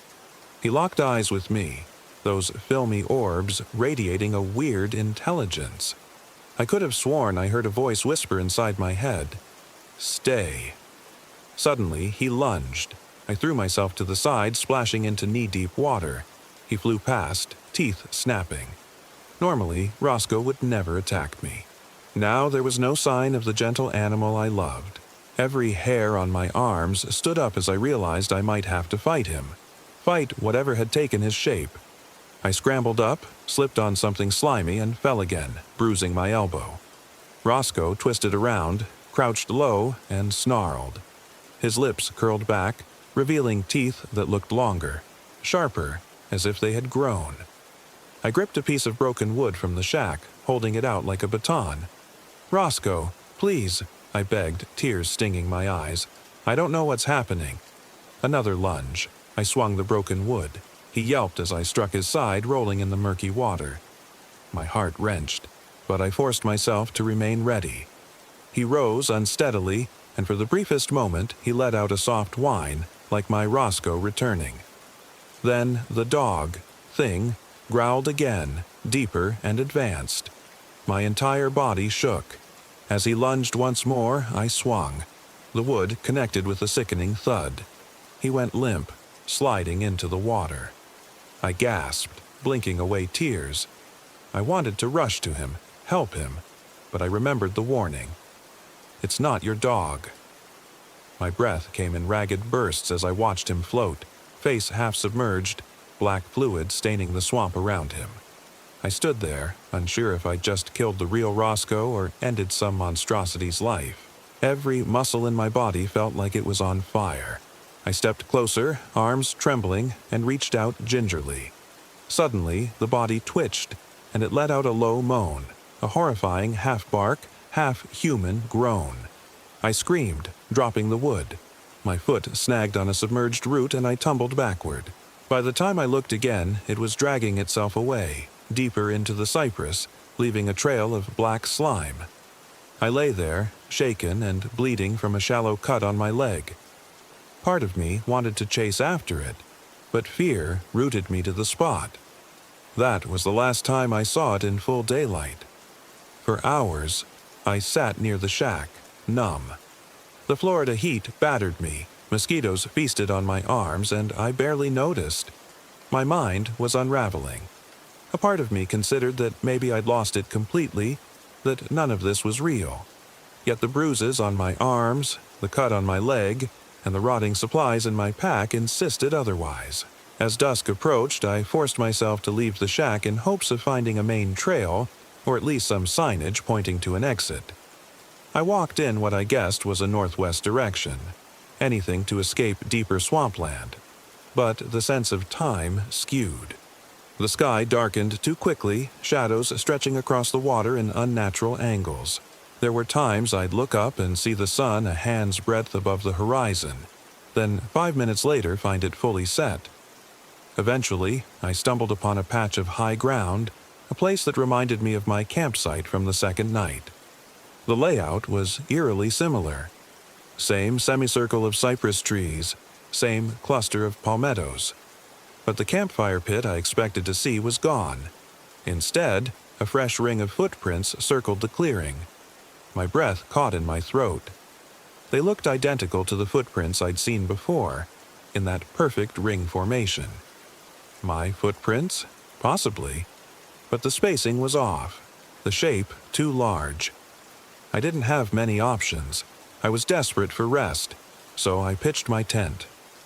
As I was about to climb in, I noticed that my sleeping bag was already laid out, unzipped. I'd put it back in my pack earlier, so how was it out again? My gut twisted. Was I losing track of my actions, or was something manipulating my gear? I stared at the bag, noticing the zipper face the inside, as if someone had unzipped it from within. My hands shook. Exhaustion eventually won out over fear, and I crawled inside, though I didn't allow myself to fully relax. Sometime in the night, I woke to an excruciating pain in my calf. It felt like something was biting or clawing me. I flailed, kicking out, and felt my foot connect with a solid mass. I fumbled for my flashlight, shining it around. There, crouched in the corner of the tent, was Roscoe, or that shape again. Its eyes burned with an angry, pale reflection. I screamed and kicked again, but it scuttled backward, pressing itself against the tent wall, stretching the nylon in a distorted silhouette. In one horrifying moment, it twisted around and sank teeth into the fabric. With a violent motion, it ripped the tent open and bolted out into the darkness. Blood streamed from my calf. The wound wasn't deep, but it stung like acid. I tore off part of my shirt to bind it, adrenaline pumping so fiercely I almost didn't notice the fresh tear in my ankle from the dog's claws. My mind reeled with questions. How had it gotten in? The tent was zipped. My bag was sealed. Nothing made sense, not in a normal, logical way. The cypress preserve had become a labyrinth of madness. Ignoring the stinging pain, I crawled out of the ruined tent into the night. The moon cast a sickly glow across the water, revealing a thin mist swirling around the knees of the trees. I heard a scraping sound, like nails on bark, and my breath caught. The dog thing was perched on a fallen log about 30 feet away, facing away from me. Then, in an almost human motion, it turned its head, rotating far more than a real dog's neck ever could. I saw a grin. A grin. It parted its jaws slightly, letting strings of black saliva drip. The flesh around its mouth pulled back unnaturally, as if it were smiling. I stumbled backward. My foot sank into the muddy water. I wanted to scream or cry for help, but I knew no one was around to hear it. When I looked up again, the creature was gone, replaced by the heavy silence of the swamp. I sank to my knees, trembling, hugging myself. A wave of nauseous dizziness washed over me, and I nearly fainted. In that moment, I realized I wasn't just being stalked, I was being toyed with. When dawn finally arrived, hours of terrified wakefulness later, I took a stock of my situation. Most of my gear was damaged or scattered. My leg ached where I'd been bitten. I had to face the possibility of infection. My water supply was ruined, and I was parched. So I set out, half limping, half staggering, determined to find any sign of civilization. By mid-morning, the sun beat down mercilessly. My thoughts turned to the man in the shack, the possibility of other cabins or ranger stations. Maybe if I could just keep heading in one straight line, I'd eventually intersect a road. But that same feeling of cyclical time haunted me. I'd check my watch and see nonsense. The swamp itself seemed to shift. Landmarks I passed would disappear or reappear miles later. The ground rose where it should have been flat. Some cypress trunks were half submerged one minute, then I'd see them standing on dry soil the next. Then I spotted something that gave me a strange sense of hope. A fresh footprint in the mud, definitely made by a boot. Not the elongated, bizarre footprint from before. This looked like a regular hiking boot. Excited, I followed the prints, calling out occasionally, "Hello? Is anyone here?"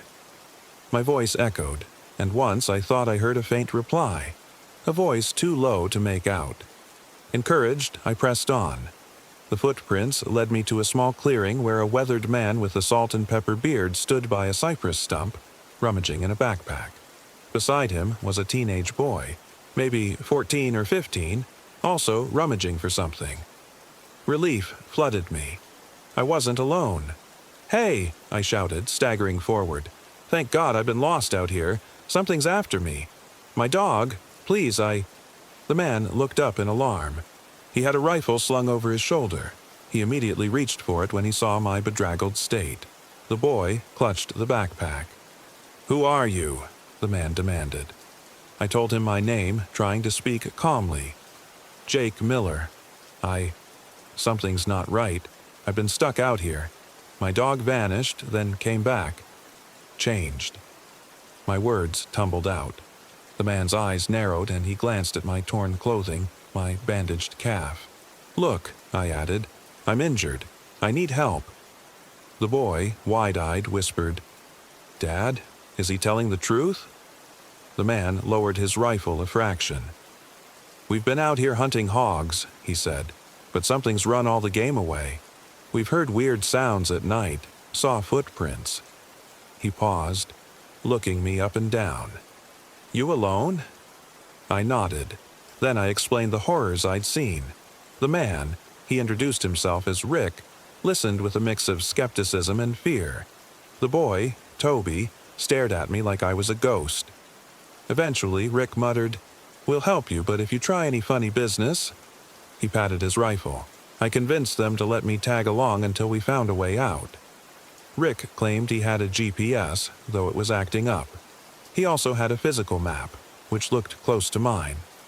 As Toby spread it out on a tree stump, I saw his confusion. "These trails don't line up," he said, tracing a line with his finger. "We should have hit a ridge here, but there's just more swamp." I pointed. "That's what I've been dealing with for days. Everything's shifted." Rick grunted. "We can keep moving north, try to hit the road." He paused, looking at my calf. "We gotta clean that wound, though." We did our best with antiseptic from Rick's kit. It stung like fire. Toby watched, biting his lip while Rick doused my leg in hydrogen peroxide. The foam bubbled a hideous dark gray. I couldn't help but remember the black sludge seeping from the dog thing. Was that in my bloodstream now? We set off, with Rick leading, Toby in the middle, and me limping at the rear, feeling equal measures of relief and dread. At least now I wasn't alone, but the environment didn't seem to care. We walked for hours, or what felt like hours, occasionally stopping for water or rest. Rick had a small canister filter, so we found a slightly clearer patch of water among the cypress knees and filtered it. I forced down a few mouthfuls, hoping it wouldn't turn foul. As the sun dipped low, Rick suggested we make camp. "Better to settle before dark," he said. "We can keep watch in shifts." Toby nodded, though he looked apprehensive. We found a patch of dry ground and pitched a simple tarp. Rick told Toby to gather some kindling for a fire. As Toby wandered off, I quietly warned Rick, "Whatever's out here, it can mess with your head, your sense of time, your gear. It can even look like animals. Or people." Rick gave me a hard stare. "I've hunted these swamps most of my life," he said. "Ain't never seen anything like that. But I won't say it's impossible. Not after what me and Toby heard the other night." He described hearing footsteps around their campsite. Soft, deliberate, in circles. When he went to investigate, he found nothing but large, elongated footprints that made his blood run cold. The next morning, some of their gear was moved, and Toby claimed he saw a figure slip away through the trees. They originally assumed it might be a poacher or some unhinged survivalist. But now, Rick wasn't so sure. Toby returned with an armful of sticks, his face pale. He set them down and sat, staring blankly at the ground. Something in his expression unsettled me. I asked, "You all right, Toby?" He just shrugged, not meeting my eyes. Rick began to arrange the sticks into a fire pit, using a lighter to coax them to flame. Again, the wood gave that eerie green flare before settling into normal orange. It made the hair on my neck stand up. We spent the next hour in uneasy silence, listening to the swamp. The night creatures were in full chorus. Frogs croaked, insects whirred, an owl hooted in the distance. If not for my experiences, it might have been comforting. We decided to split the night into 3 shifts, each taking a turn to watch over the camp. I volunteered for the second shift, from midnight to about 3 in the morning. Rick took the first. I dozed off, hugging my wounded leg, trying to ignore the throb. Sometime later, Rick shook me awake for my shift. I rubbed my eyes, nodding, groggy. "Toby's sleeping," Rick murmured, pointing to a lump under a spare blanket. "He's been quiet all evening." I took position by the fire, hugging my arms against the slight chill. The hours crawled by. My mind flicked between desperation and a half-hypnotized state from the crackling flames. Occasionally, I thought I heard splashing in the distance, but it might have been my imagination. Then came the scuffle, a faint shuffling behind me. I spun. Toby was standing there, his face illuminated by the firelight. He stared at me with wide eyes, blinking too little, lips parted in a slight grin. "You okay?" I asked softly. He didn't respond for a moment, just kept staring. Then he whispered, "I went to get wood." A chill ran through me. "You what? Now?" It was after midnight. We had all the wood we needed for the night. Toby nodded slowly, too slowly. "There's no wood to gather," I said, trying to keep my voice calm. "Go back to sleep, Toby." He blinked again, and I noticed how dry his eyes seemed. Then he turned around and lay down, curling under the blanket without another word. I swallowed hard. Something felt off, but I didn't want to wake Rick. A part of me worried Toby might be possessed or replaced. But that was insane, right? Another part reminded me that I'd seen my dog's body twisted into impossible shapes. When my shift ended, I woke Rick for his turn and slumped back into a fitful sleep. I dreamed of Toby creeping to my sleeping form, pressing elongated, claw-like fingers to my face. In my dream, he had no mouth. Instead, he had rows of dog-like teeth embedded in his cheeks. I woke with a startled gasp, heart pounding. Rick was leaning over me, shaking me. "Hey," he hissed. "Jake, Toby's gone." Still groggy, I sat up. "What do you mean, gone?" Rick pointed to the empty blanket. "He's not here. I heard some footsteps. Thought he was just stepping away to pee, but he hasn't come back." Panic flared. I scrambled up, ignoring the pain in my leg. "We have to find him." Rick handed me his spare flashlight and we set off. Our search was frantic. We called Toby's name, checked around trees, waded through shallow water. The night felt endless. At some point, I glimpsed movement by a group of cypress stumps. I shouted to Rick, pointing. We rushed over, only to find Toby standing knee-deep in the water, staring at us. His face was blank, eyes unfocused. Rick approached carefully. "Son," he said, voice trembling. "You okay?" Toby said nothing. He didn't move or blink, just stared. Then a small giggle escaped him, a low, weird sound that didn't suit his voice. Rick grabbed Toby's arm. Toby pulled away violently, hissing. In the faint moonlight, I saw Toby's lips drawn back in a too-wide grin, teeth clenched. He let out a stuttering laugh that raised every hair on my body. Suddenly, Toby shoved Rick, knocking him back into the water.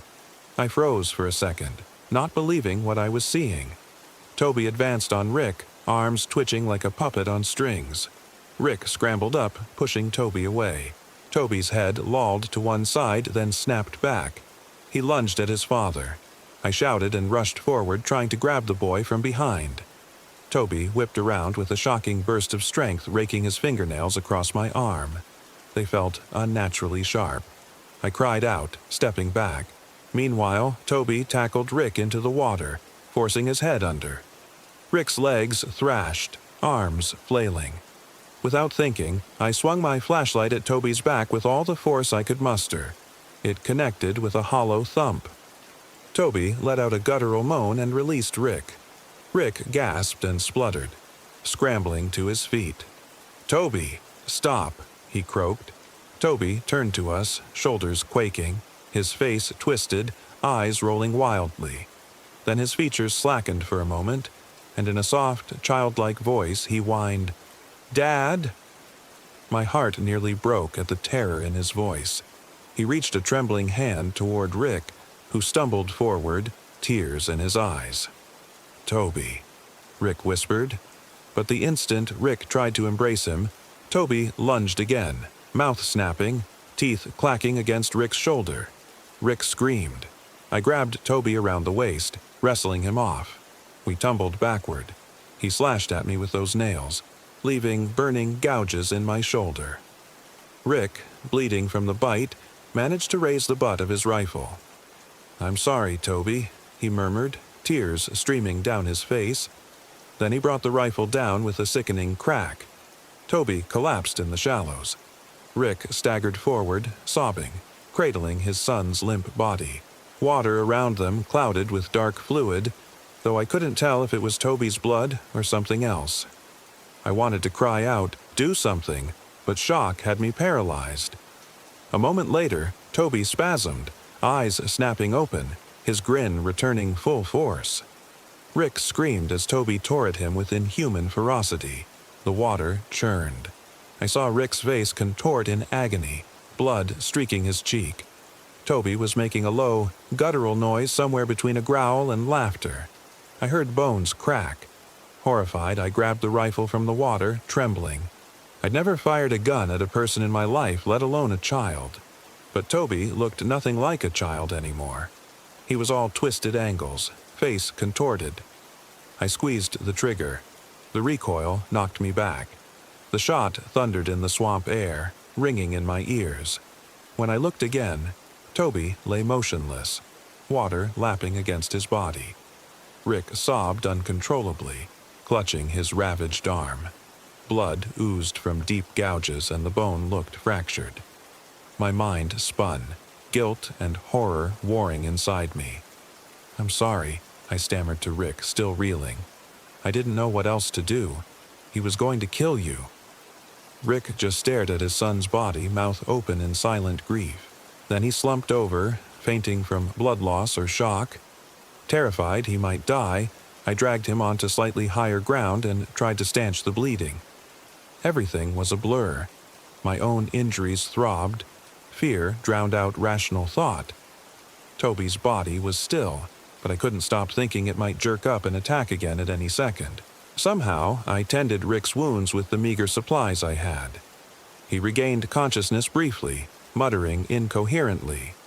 He managed a few words. "My boy. We have to leave. Monster took him." Then he collapsed again, breathing shallowly. I spent the rest of that tortured night keeping vigil, shining my flashlight into the darkness, half expecting Toby's body to rise or Roscoe to appear. Neither did. Perhaps that was a small mercy. By dawn, Rick had a raging fever. He mumbled about seeing Toby, about hearing footsteps. His arm looked badly infected, streaked with dark lines running up toward his shoulder. I tried to get him to stand, but he was too weak. We needed medical help, but I had no idea where to find it. The sense of being trapped in a shifting nightmare nearly overwhelmed me. Over and over, I told myself we'd find a way out, but deep down, I felt hopeless. I managed to rig a crude stretcher from branches and the remaining tarp, hauling Rick across soggy ground. The day stretched into a haze of delirium, each step a battle against exhaustion. I had to keep moving. My bitten leg was swollen too. I realized with grim clarity that if we didn't escape soon, neither of us would last. It must have been late afternoon when I heard an engine, a faint rumble cutting through the heavy stillness. My heart soared. I stumbled toward the sound, dragging Rick. As I crested a shallow ridge, I saw a muddy fire break cutting through the preserve. And there, a battered old Jeep. A man in a wide-brimmed hat stood next to it, rummaging in the back as if prepping for some small expedition. My throat constricted with both hope and caution. Could this be real? "Hey," I croaked, summoning my last ounce of strength. "Help, please." The man looked up. He wore tinted aviators, a scruffy beard, and a concerned expression. He hurried toward me, calling, "Jesus, buddy, what happened to you?" I collapsed at his feet, pointing back at Rick, who lay semi-conscious on the makeshift stretcher. His arm. "We need help." The man stared at Rick's wounds, the infected flesh. He grimaced. "All right, we'll get you both out. I'm a volunteer search and rescue. Name's Travis." He turned to rummage for a first aid kit. "Let's get your friend stable, then I'll drive you to the ranger station or hospital." Tears of relief blurred my eyes. For a moment, I thought we were saved. Travis applied gauze and antiseptic to Rick, though he looked unsure whether Rick would last. But it was a sliver of hope. He helped me into the Jeep and then carefully lifted Rick into the back seat. Once we were settled, Travis started the engine. I almost sobbed with joy when the vehicle lurched forward. Movement. Progress. My head lolled against the seat. I could finally rest.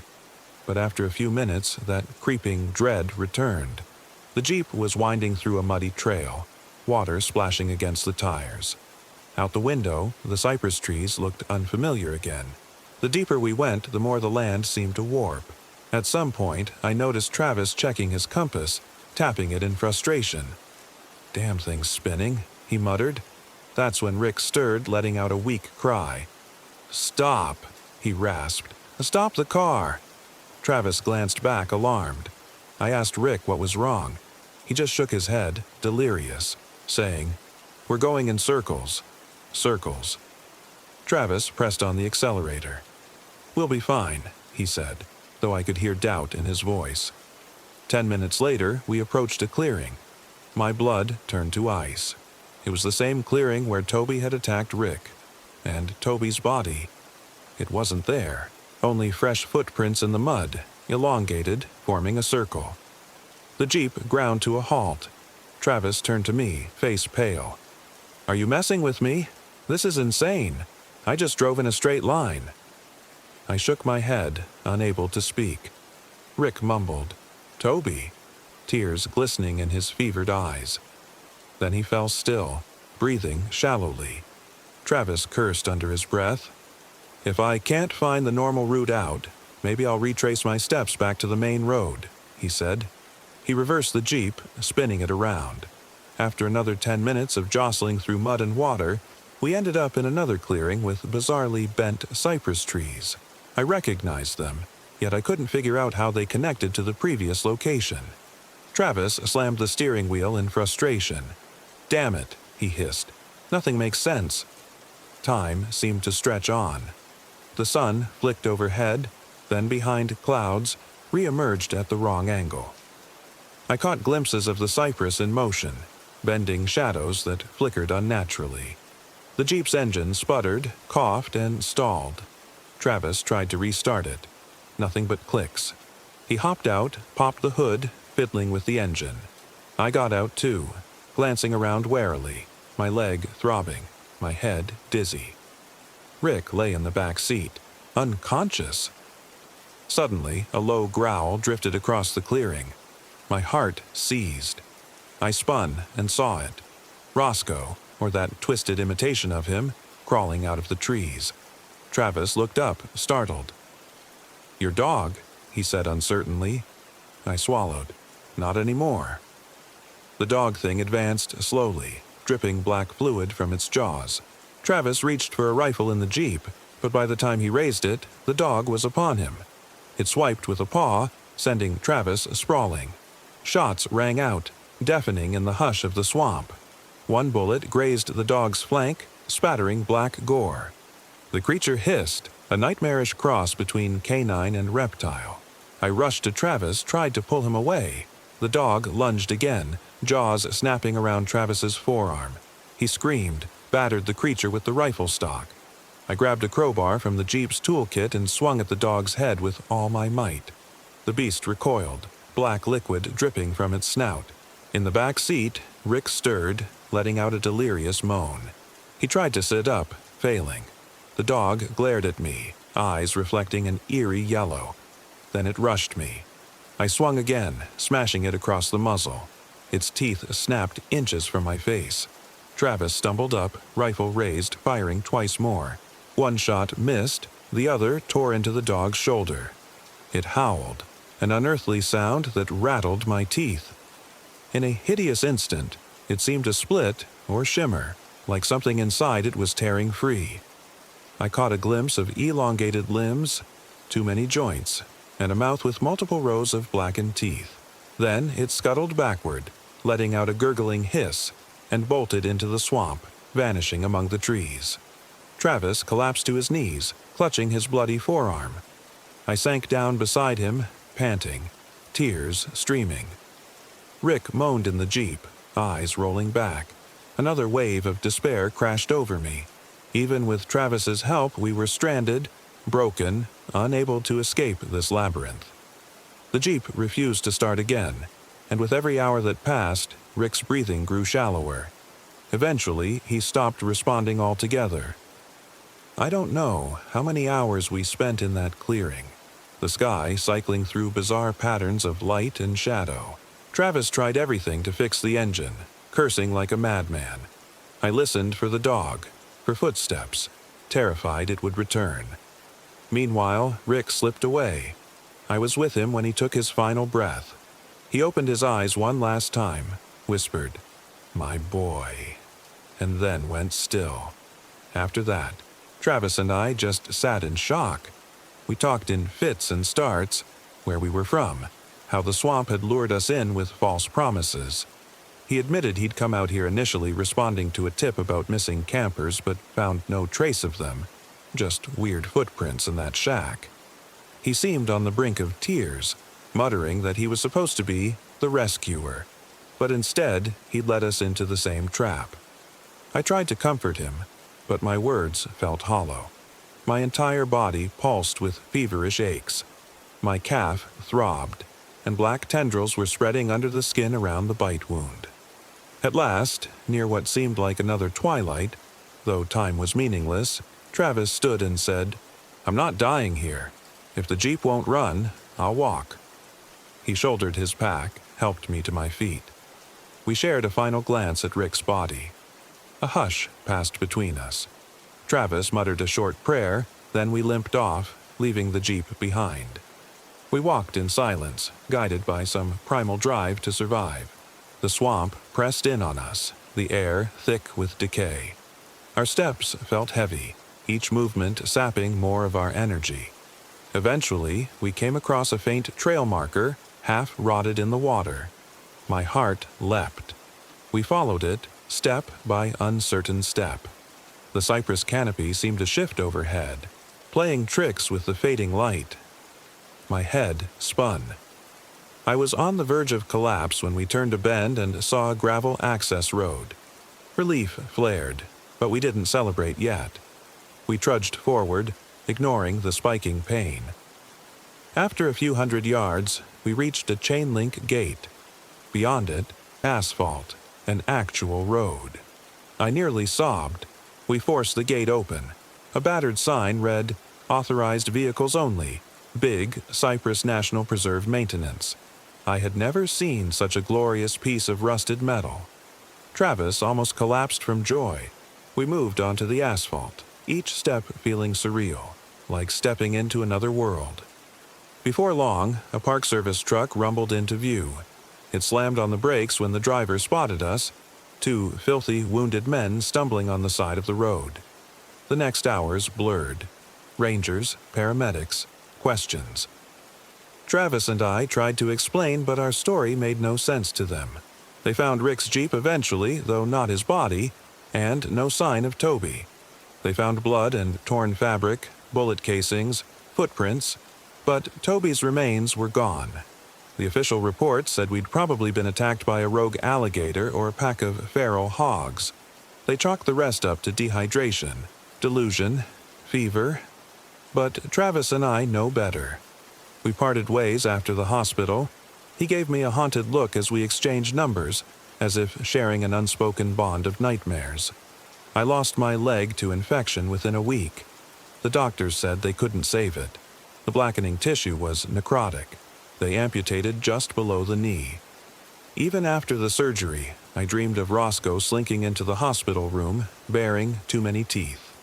I'd wake up drenched in sweat, half expecting the dog to be standing at the foot of my bed.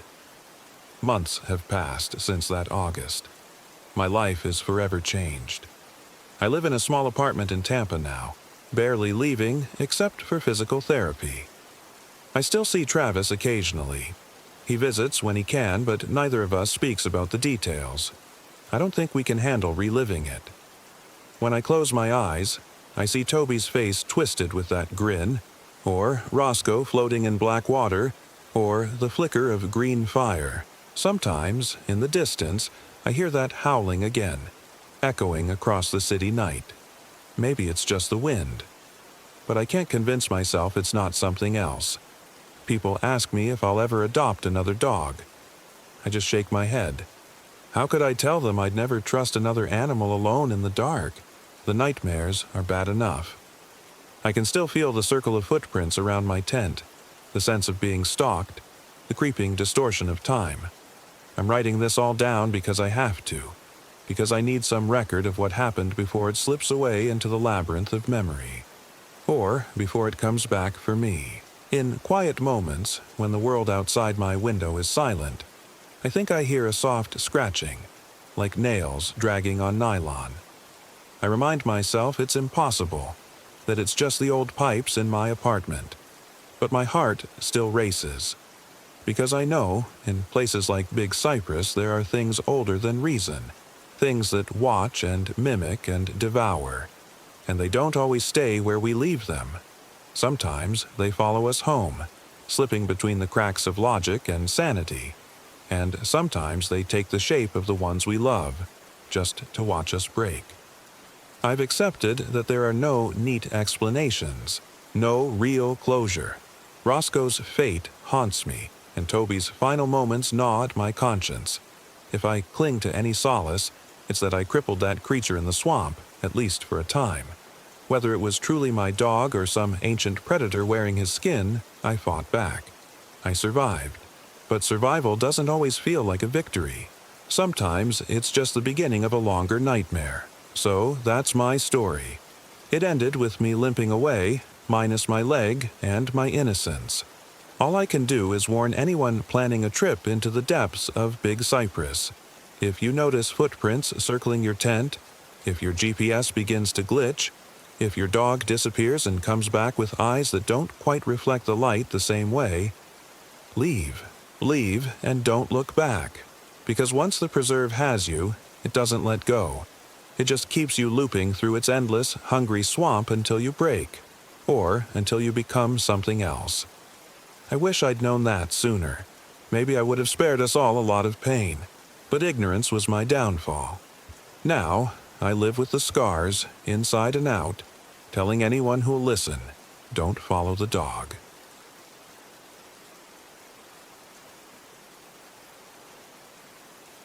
My name is Mason Briggs. I'm 28 years old. This happened in August of 2024. It still feels like yesterday, even though I can't be entirely sure how much time really passed during those days in the swamp. Some nights, I think it's still happening, that I never made it out of Big Cypress at all. Other nights, I hear the screams echoing, even though I'm back in Miami. I see my own face in the mirror, blinking at the wrong times, smiling when I don't mean to. I remind myself that I'm alive, but not a day goes by that I don't wonder if a part of me stayed behind, trapped in the swamp with that thing. Maybe telling this story, every single detail I remember will help me come to terms with it. Maybe. I wasn't a veteran or any kind of rugged survivalist. I was just a junior real estate agent trying to impress a potential investor by collecting drone footage for a future luxury eco cabin development. That's what kicked it all off. This push to get a big break. More money, more recognition. My friend Sammy Landon offered to help, though friend might not be entirely accurate. We grew up together, inseparable until our early 20s. Then we drifted. But he jumped at the chance to see Big Cypress National Preserve. He was always into cryptid lore and conspiracy theories, claiming to have old maps with references to a buried house somewhere in the swamp. I agreed to bring him, mostly for company's sake. We were supposed to be out there for 3 nights. 3 nights of filming the environment, capturing the wild beauty of the cypress trees and sawgrass prairies. Then we'd bounce back to Miami, make a killer presentation, seal some deals. That was the plan anyway. It never once occurred to me that the swamp might have other ideas. I'll try to start at the beginning, as systematically as possible. It all began on a steamy afternoon in late August. The Florida heat was unrelenting. Most tourists avoided the place in midsummer, but I had to get that footage done before my investor flew back to New York. We parked my Jeep at a designated lot near the water, which was nearly empty. Even the park ranger we passed looked at us like we were insane. There we were, me, 28, a dog named Thor, my 4-year-old German Shepherd, loyal and energetic. And Sammy, 26, who insisted on bringing a shortwave radio, flare gun, laminated historical maps, and about 6 different novelty flashlights. As we started off, we realized the trail was soggier than usual from a recent storm. Water rose past our ankles. The air was thick with mosquitoes and humidity, the breeze non-existent, and every breath felt like trying to inhale warm soup. For the first couple of hours, everything was typical Florida wilderness. We found a spot on slightly higher ground to set up our first camp. Sammy kept chattering about local legends, from the skunk ape, Florida's own Bigfoot, to a rumored ghost settlement that sank into the swamp decades ago. He had a story for everything, prattling on while I set up the tent for us and pulled out my drone. I planned to do a quick test flight before evening fell. So far, so good. That was when our first weird event happened. I launched the drone from a patch of relatively dry grass. After about 30 seconds, the controller screen flickered, the readout glitched, and the drone just dropped from the sky, completely offline. I thought the battery might have died unexpectedly, but the battery gauge was at 85% when I left. Sammy gave me that wide-eyed look, but I shrugged, chalking it up to technical issues. If only that had been the worst of our problems. We retrieved the drone from the shallow water. It didn't seem broken, but it wouldn't turn back on. I gave up on day 1 footage, and we focused on making camp. The sun dipped quickly behind the tall cypress, and twilight was an event in itself. The air was ablaze with insects, frogs, and the occasional rumble of distant thunder. Thor kept sniffing around the edges of camp, like he sensed something I couldn't see. And I noticed that the flames from our campfire flickered odd colors, mostly red and yellow, but occasionally tinged with green or even blue. I assumed it was something in the wood, maybe some chemical from swamp runoff, but it set me on edge. Sammy poked the fire with a stick and said something about swamp gas, but his voice was less assured than usual. That night, we tried to sleep. I had a small pup tent, and Sammy set up his own single-person tent a few yards away. Thor curled up at my feet, panting in the heat, occasionally raising his head to whine. The real trouble started around midnight. I was drifting in and out of sleep, my mind wandering to the investor meeting, when Thor jolted upright, ears pricked. He growled low, a deep rumble that made the hairs on my neck stand up. I listened. At first, I heard nothing but frogs and cicadas. Then it drifted across the swamp, a shrill, wavering cry like a woman in agony. It rose once, then fell, swallowed by the dense air. A bird, maybe? A wounded animal? Thor let out a short bark. I called out to Sammy, who unzipped his tent. Even in the faint moonlight, I could see the uneasy expression on his face. "Sounds like a scream," he said quietly. "You think someone's in trouble?" I grabbed my flashlight, but it flickered. Sammy tried his, and it sputtered. We ended up using a third flashlight, the only one that worked. We ventured a few yards from camp, but the water got knee-deep quick. It was near impossible to move quietly. Every step was a loud slosh, and in that water I felt naked, vulnerable. The scream never came again, so we returned to camp, rattled. It took me another hour to doze off. In the morning, everything looked so normal that I half convinced myself I'd imagined the scream. But there was one thing out of place. My sleeping bag was partly unzipped in a neat, careful way, only it was from the inside. I distinctly remembered zipping it all the way. Worse, the interior was damp, like someone had poured a cup of water in there. I asked Sammy if he'd messed with my gear. He insisted he didn't. Thor was outside, tied to a small stake, so it wasn't him. I tried to shrug it off, but I could feel that subtle dread creeping in. We packed up and started hiking deeper into Big Cypress, following a route that Sammy's map showed as under-researched wilderness. That's where I hoped to get the best footage. We'd eventually loop back to the Jeep in 3 days. The second day was when we met Eliza Kern. She was a 32-year-old forest biologist, or so she said.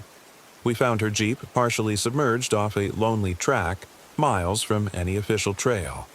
She was struggling to free a spare tire from the trunk when we approached. At first, she seemed startled, even frightened of us. But she quickly assessed the situation. She was tall, with sun-bleached brown hair and a determined look. She told us the roads had washed out, that she'd followed a back route for her research and gotten stuck. I was honest about why we were there. She listened politely, nodding. I asked if she wanted help or a ride. She huffed a quiet laugh, looking at our muddy clothes, drenched boots, and battered backpacks. "I'm probably safer with you guys than alone," she said with a half-smile. "But my Jeep is stuck for good. Might as well come along." So we did. We let her gather her pack, some notebooks, and a machete. Then we trudged further into the preserve together. We found out quickly that Eliza was not the typical stranded researcher. She was quiet when asked about her specific research, focusing instead on big-picture talk, climate surveys, water quality, the health of cypress trees. But I noticed her glancing at certain pockets of the swamp with an intensity that made me nervous. She also seemed intimately familiar with how to navigate watery areas using half-rotten logs and raised mud islands. More than once, I'd look over to see her studying me or Sammy. If I tried to catch her eye, she'd look away. Something was off, but I couldn't put my finger on it. Eventually, we decided to camp around midday. The heat was brutal, and we needed to rest. We picked a relatively dry patch near a cluster of old cypress knees, the raised root formations that look like alien stumps. Sammy started a fire while I tried the drone again. No luck.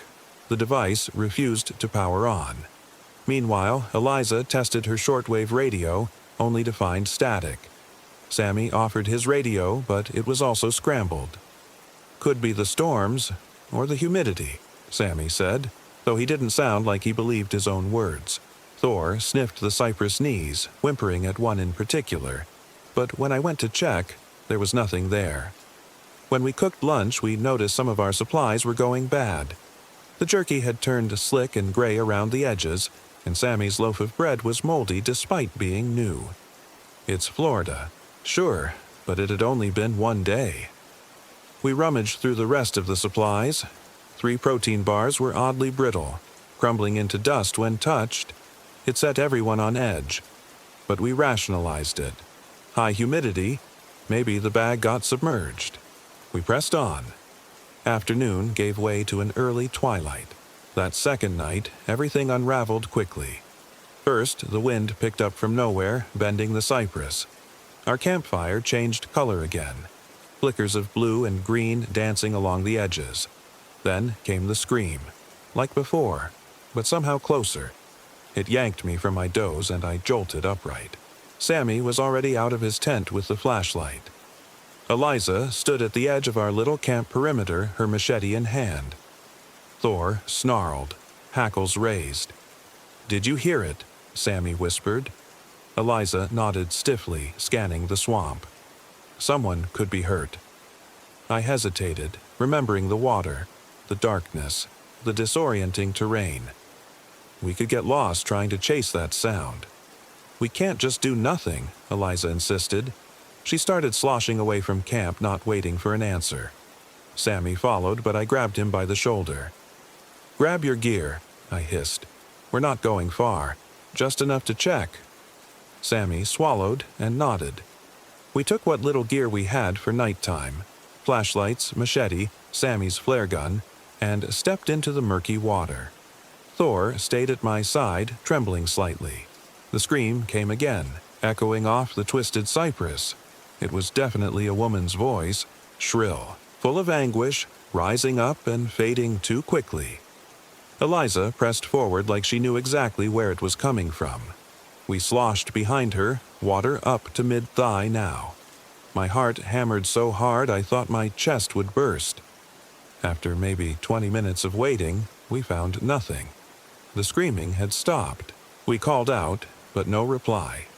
The only thing we discovered was an old cabin foundation, a scattering of moss-covered wooden posts in the shallow water. It looked ancient, half-sunk, rotted through. Sammy's eyes widened. He stammered, "There are stories about a settlement that sank here. Late 1800s. Could this be?" Eliza silenced him with a glare. She lingered near one post, running her hand over its slick surface. "Let's go back," she said finally. We returned to camp, shaken. I would have sworn we'd only been gone half an hour, but my watch read 3:14 a.m., nearly 2 hours since we left. Sammy's phone battery was dead, too. He swore it had been over 60%. That night, none of us slept well. I kept dreaming of wet faces rising from the muck, mouths open but no sound coming out. In the morning, we found chaos. Our water filter system was covered in green algae that hadn't been there hours before. Our cooking pot was filled with brackish water, though we'd left it upside down. And worst, we realized Sammy was missing. His tent was empty.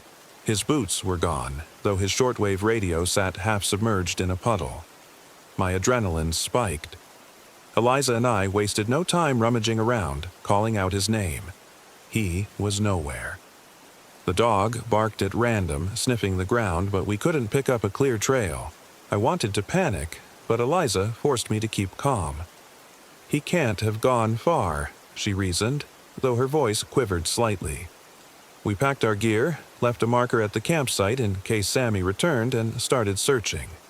The day passed in a tense blur. We moved through half-submerged trails, passing cypress stumps, occasionally calling out for Sammy. No answer. It was unbelievably easy to get lost. Even Eliza's sense of direction began to falter. The sun overhead felt like it was shifting too fast or sometimes not moving at all. At one point, we realized we'd circled back to the remains of that old cabin foundation, a location we'd walked away from hours before. Eliza grew frustrated, muttering curses under her breath. I asked her directly why she'd come out here. She bit her lip, took a moment, then admitted that her brother vanished in Big Cypress 5 years ago. "He was out here, hearing screams at night," she said quietly. "He insisted he had to follow them. I told him not to." She stopped, tears pooling in her eyes.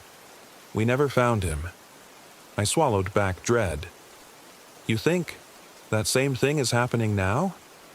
She shrugged in a jerky motion. "I don't know. It might be connected to something." She gestured vaguely at the cypress. "Look, if you want to bail, I understand. But I have to see this through." Despite my fear, I couldn't just abandon Sammy. We continued trudging through the swamp until late afternoon. Then, as we skirted an ancient cypress stump, Thor started going crazy, barking into a dense thicket of palmetto. I froze. I heard something rustling beyond the fronds. Eliza raised the machete, eyes narrowed. That was when Sammy stepped out. He was soaked head to toe, mud coating his legs, a slack smile on his face. The expression looked forced, a grin without warmth, and he was silent. Eliza lowered the machete an inch, scanning him. "Sammy, where were you?" I asked, voice trembling in relief and confusion. He tilted his head. "Wood," he said quietly. "Went to get firewood." My heart was pounding. "You've been gone almost all day. Are you okay?" He just kept smiling. Thor whined and pressed against my leg. Sammy's eyes settled on Eliza for a moment, then flicked to me. "Where's camp?" My voice caught. "Sammy, we left that site hours ago to look for you. Remember?" He blinked once, slowly, like it hadn't registered. Yes. Right. Sorry." No apology in his tone, just a strange emptiness. I touched his shoulder and he flinched away like my skin burned him. That's when I noticed his backpack was missing. He carried nothing but a few splintered branches in one arm. Even more bizarre, the branches were bone dry like they'd been in the sun for days. Yet we were in the middle of a soggy swamp. Eliza cast me a wary look. I understood her suspicion. Something about Sammy was off. But I couldn't just accuse him of wrongdoing. "Are you hurt?" I asked softly. He lifted his free hand, letting muddy water trickle from his fingers. "No," he said, and resumed that impossible grin. We decided to make a temporary camp right there. The sun was already low, the oppressive humidity making everything feel heavy. Sammy barely spoke. He tried to light a fire with those dry branches, but the flames kept sputtering. Every time the flames rose, they'd turn a faint green at the edges. When I touched Sammy's arm to offer help, I felt the tension in his muscles. He pulled away again. That night felt infinitely long. Eliza stayed on guard, occasionally shining her flashlight at Sammy, who just stared into the fire with that fixed grin. I dozed off near the dog, but at some point I woke to the sound of a whimper. Thor was backing away from Sammy, who held out a piece of jerky. The jerky looked rancid, covered in fuzzy mold. Thor was having none of it, baring his teeth. "What are you doing?" I mumbled, shaking off sleep. Sammy turned slowly. In the dim light of the flickering greenish flames, his eyes looked sunken. "Feeding him," he said. "That stuff's rotten," I said, standing up. "Don't give that to him." Sammy's grin widened. He just shrugged and put the jerky in his mouth, chewing methodically. I gagged, stepping back. "God, Sammy, stop!" I lunged, but he swallowed and patted his stomach. Eliza stirred, hand on the machete. "Is everything okay?" I was about to answer, but Thor barked again, loud and aggressive. Sammy jerked around to face the dog, and I glimpsed something wrong with the side of his face. It rippled, like a reflection in water. Then it was gone, replaced by normal flesh and bone.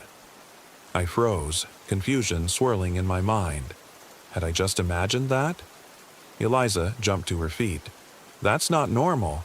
Sammy, you look—" "Fine," he interrupted. His tone was calm, but the grin never left. "I'm just hungry." She lifted the machete a fraction. "Let's see your eyes," she said. He blinked once, a slow, deliberate blink, then turned to face her. I caught a glimpse of blackness behind his eyelids like soot. A chill sliced down my spine. Eliza inched backward, but her eyes were full of pity, too. "What happened to you out there?" Sammy didn't respond. We stood in tense silence, broken only by the crackle of the fire and the trill of insects. Finally, I put a hand on Eliza's shoulder. "He might be in shock," I murmured. "We should all just calm down." "Sure," Sammy said, still smiling. "Calm." We didn't sleep much after that. The next morning, the real horror set in. We found a corpse. I wish I could say it was something other than a human, but it wasn't. We'd been trekking onward, hoping to circle back to some semblance of a trail. Sammy moved slowly, but insisted on leading. Thor kept whimpering near me as if trying to warn me. Then, out of nowhere, Sammy paused behind a massive cypress tree. He pointed casually at something in the water. What I saw made me want to scream, throw up, run, all at once. A body, half mummified, embedded in the trunk of the cypress. The bark had grown around the torso like the tree was absorbing it.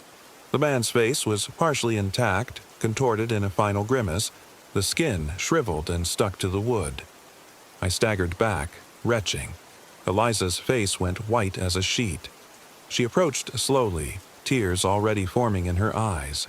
She hovered a trembling hand near the corpse's face. I heard her breathing turn ragged. "It's my brother," she rasped. My legs nearly gave out. "Your brother? Are you sure?" She nodded, tears streaming. I recognized the jacket. Oh God. She sank to her knees in the water, dropping the machete. Thor barked repeatedly as if objecting to this entire scene.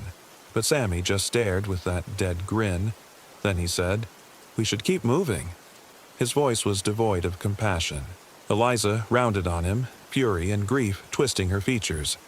"You bastard! Show some respect." She raised a shaking fist but didn't strike him. "It's the swamp," Sammy replied, unaffected. "It does this to things." Eliza let out a broken sob, pressing her forehead to the tree. I waited, not sure what to do or say. Everything in me wanted to comfort her, but the dread in my chest left me almost paralyzed. Finally, she stood and grabbed her machete off the ground. "I'm burying him," she said. "How?" I asked softly. "He's part of the tree." She let out a strangled cry and swung the machete at the trunk. The blade bit into the wood, sending splinters flying. She hacked at it over and over, howling in grief. I had no idea how she'd free the remains, let alone bury them in a swamp. She kept hacking until the trunk was a mangled mess, bits of rotted flesh falling away. The swamp water churned with mud and fragments of bark.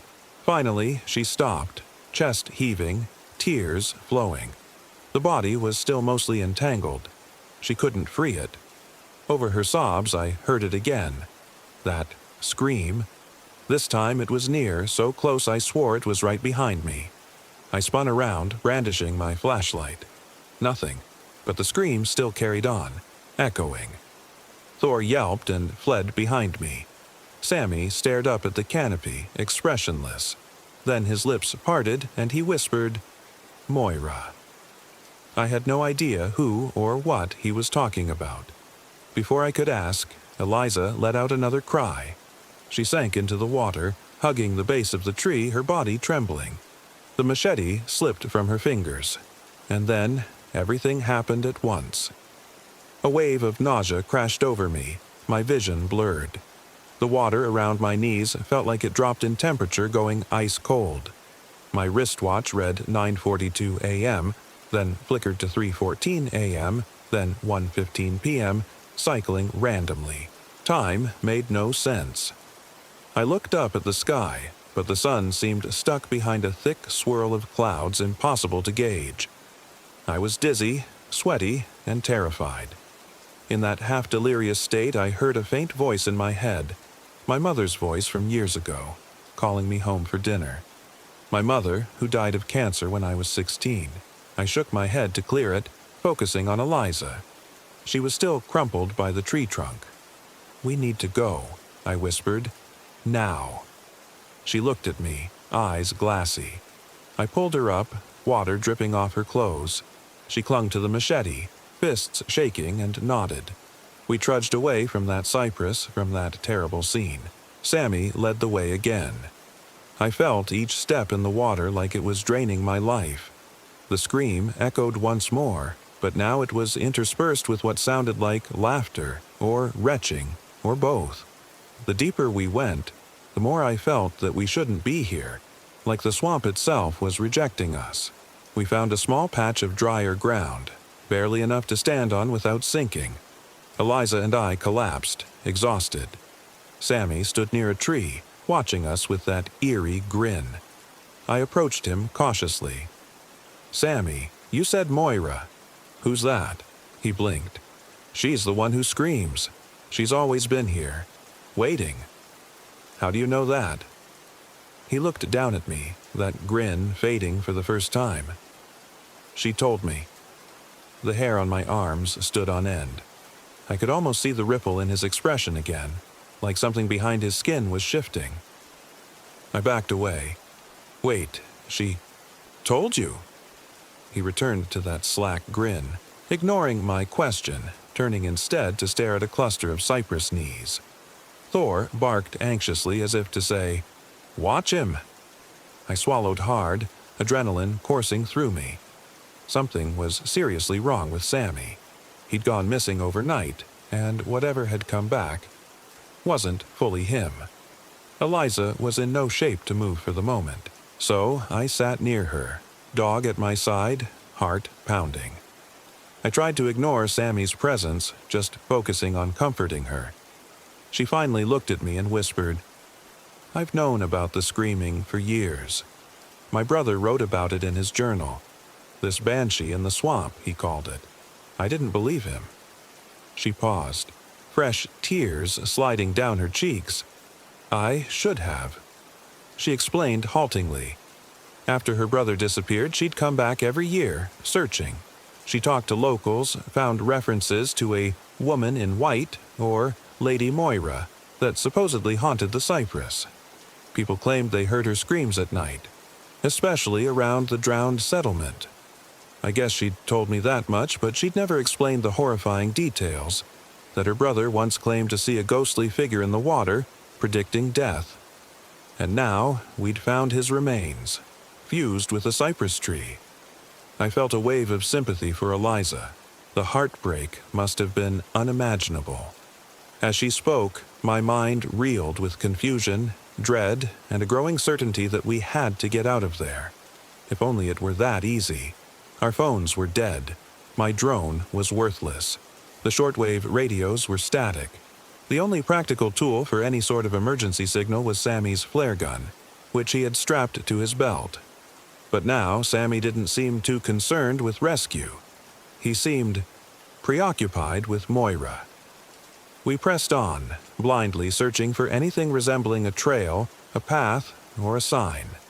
I tried to keep track of the time, but my watch was useless, spinning between random hours. Eliza's phone flickered once, then died. We both felt that sense of hours passing, or maybe minutes, with no anchor to reality. The swamp twisted our perception in a way I still can't fully describe. The cypress trees all looked the same, the water all waist-high. Only occasionally did we stumble upon stretches of higher ground, which felt like fleeting sanctuaries.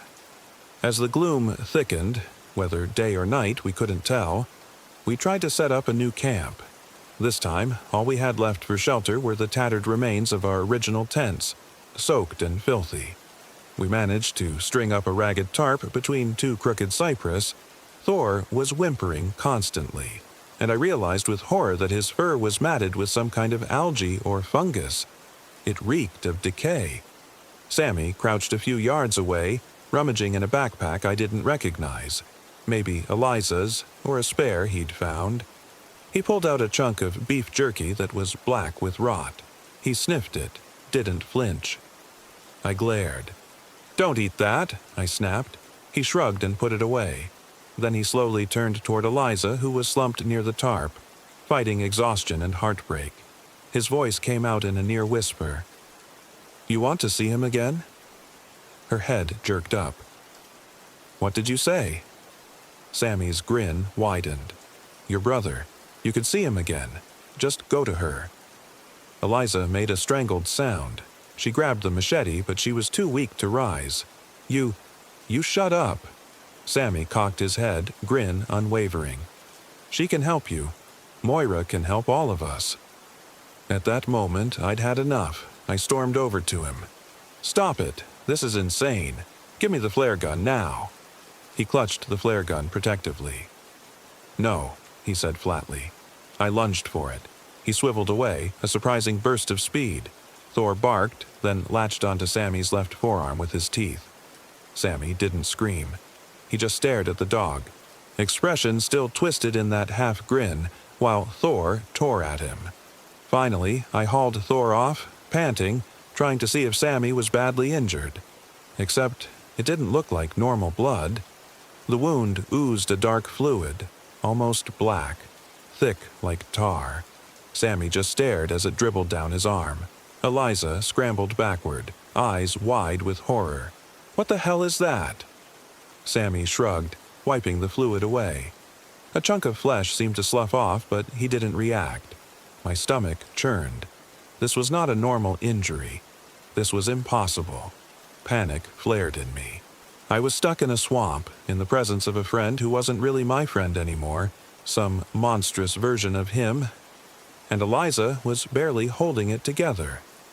Sammy dropped the black-stained hunk of flesh into the water, then turned that unsettling stare to me. "You always wanted to be the hero, Mason," he said, voice eerie and calm. "Remember how you left your hometown, left me behind? All for a big career." His tone twisted, mocking. "And here you are, a big man in the city, but you can't handle a little swamp." My heart hammered. "You're not, Sammy," I spat. "Whatever you are, stay away." His grin stayed locked in place, but the corners of his mouth twitched. "It's okay, Mason. She said you'd be scared. That's normal." I wanted to grab Eliza and run, but the water was chest-high past this point, and I had no clue where we were going. We had a clearing behind us, a wall of cypress ahead. The sky was shadowed, swirling with clouds. My sense of up and down was slipping. Thunder rumbled overhead. And then the scream came again, so deafening it felt like it vibrated inside my bones. I doubled over, covering my ears. Eliza clutched her head, tears streaking her mud-stained face. Thor barked and whined. Sammy stood calmly, soaking it in, like it fueled him. The scream built, resonating with unearthly power, then faded into a strangled gasp. Moments later, I heard something like distant laughter echoing across the water. My entire body was shaking. Eliza let out a raw sob. I can't do this. She suddenly bolted, pushing past Sammy, forcing her way into deeper water. I'm sorry, she cried over her shoulder, tears in her voice. I'm so sorry. I scrambled to follow, but my foot caught on a submerged cypress knee, sending me splashing. By the time I got upright, she was already out of sight, the swamp swallowing her. Thor tried to track her, but it was too late. The cypress closed in, a natural labyrinth. Eliza! I yelled, heart pounding. Come back! No reply, just the faint ripple of water. Sammy turned to me, a look of savage amusement on his face. So much for us sticking together, huh? I glared, breath ragged. Shut the hell up. The grin cracked, replaced by something unreadable. He raised the flare gun, leveling it at my chest. You want to lead? Or do you just want me to do it all? Because Moira can't wait forever, Mason. Fear pulsed through me. I held my hands up, stepping back. Look, let's just calm down. Sammy shook his head, and for the first time, a flicker of genuine sadness crossed his features. You don't hear her, do you? All the promises she's made. All the things she can give us. I swallowed hard. You're sick, Sammy. Let me help you. He barked a laugh. Help me? I'm beyond help, man. She's in my veins. He lifted his wounded forearm. That black fluid had scabbed into a ropey mess. You and I, we were always going to end up in a place like this. City life was just a distraction. He was delirious, clearly possessed by something that had taken him in the swamp. I had no illusions about reasoning with him, but I needed that flare gun.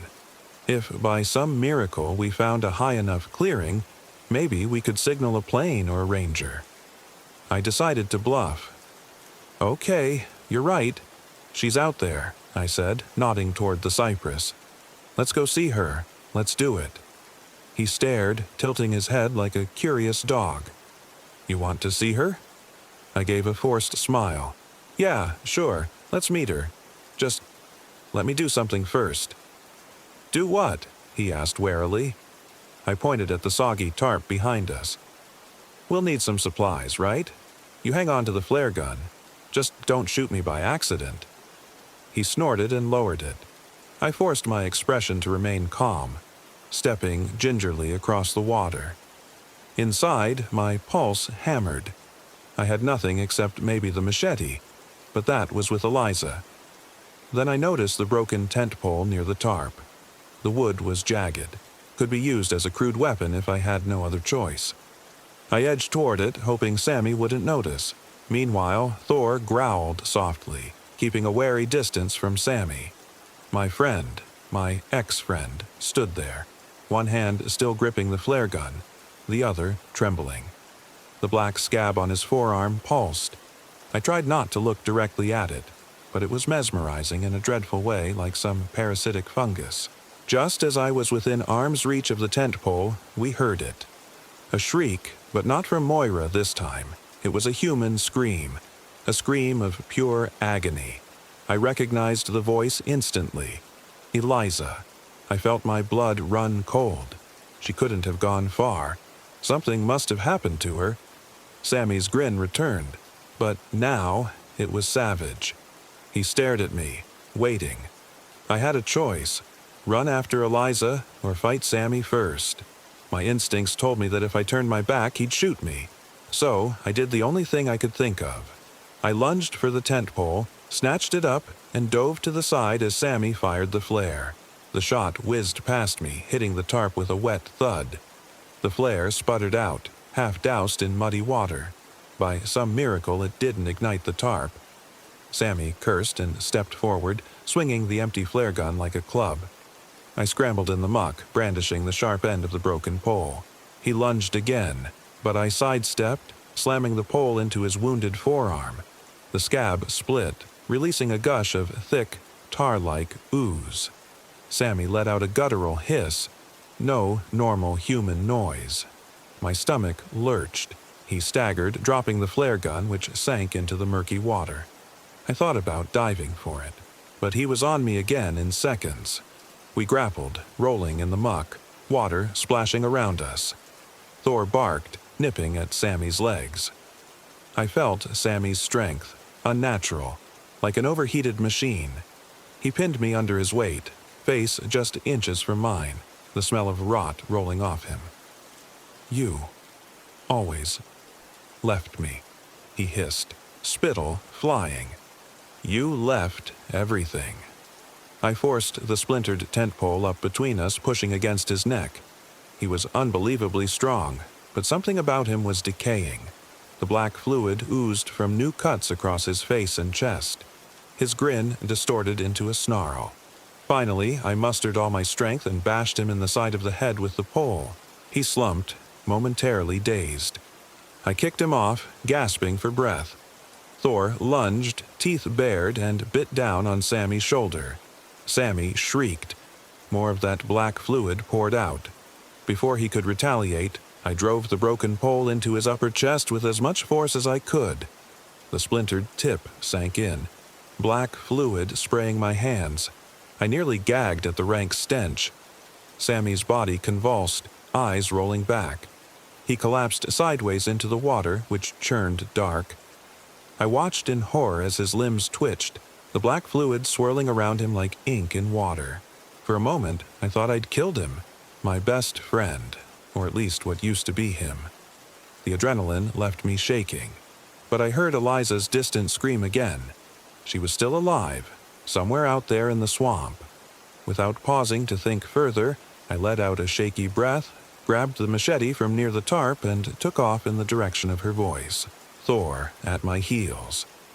I tried to ignore the part of my mind screaming that Sammy might not be dead, that he might rise again. I had to save Eliza, if I could. I pushed through the water, stumbling over cypress roots. The gloom thickened, but after a few minutes I spotted a faint disturbance of movement through the trees. I found Eliza near a massive cypress trunk, half submerged in water, a deep gash on her leg. She was screaming in agony, pinned down by a figure. My stomach twisted when I realized it was Sammy? I'd left him behind, wounded, presumably dying. Yet here he was, straddling Eliza, black fluid dripping from his mouth, eyes empty. Eliza tried to fight him off, but her leg was bleeding badly. He was pressing a broken piece of metal, maybe from some old tool, against her throat. She saw me and let out a desperate cry. "Mason!" Without hesitating, I raised the machete and charged. Sammy turned, letting out a hiss. The black fluid gushed from the wound in his chest. He seemed barely human, more a rotting husk animated by something vile. I hacked at his back with the machete, the blade biting into sinew. He flopped forward, releasing Eliza. She scrambled away, sobbing. Thor barked and snapped at Sammy's arm. I struck again, and the blade jammed in bone. Sammy went limp, sliding sideways into the water. Eliza panted, trembling, hugging her wounded leg. The water around us churned with blood, though it looked more black than red. We both stared, panting, waiting for him to move again. But he just floated there.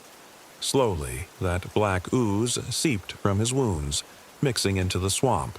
The smell was indescribable. Rot, mud, and something sulfuric.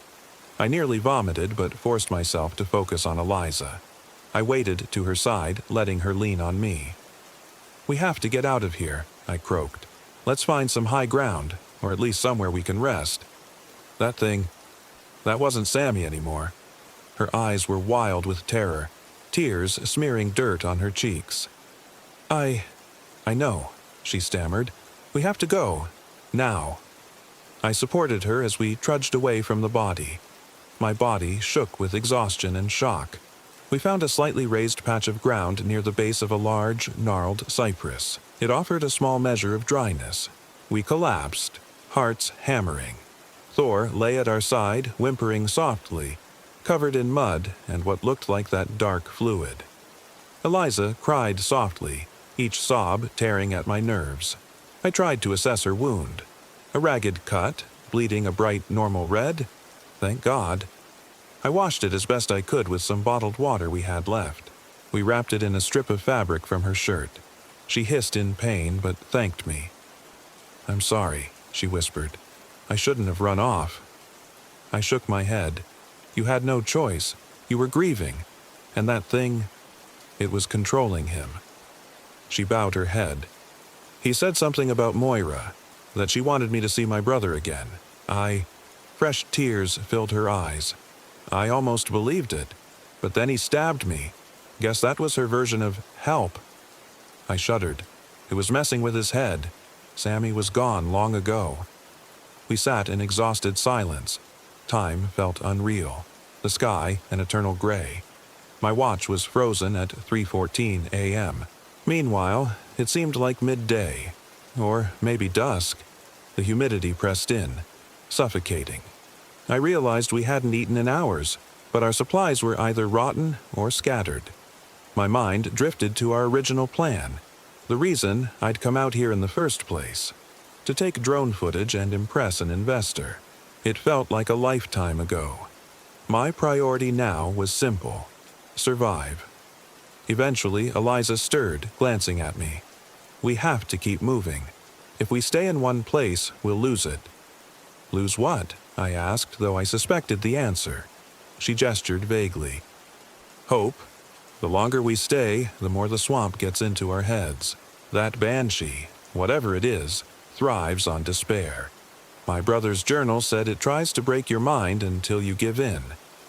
Her mention of the banshee made me think of the first night we heard that scream. I shivered. "We have no phone, no radio, no functional drone. I don't even know which direction is which, and we have to watch out for, you know." I couldn't bring myself to say Sammy's name again. She nodded, jaw set.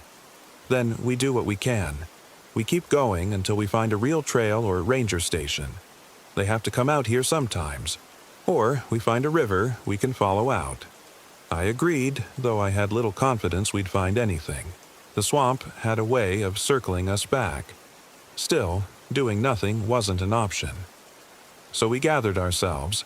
I kept the machete. She carried a large stick for support. Thor clung close to me. We trudged onward.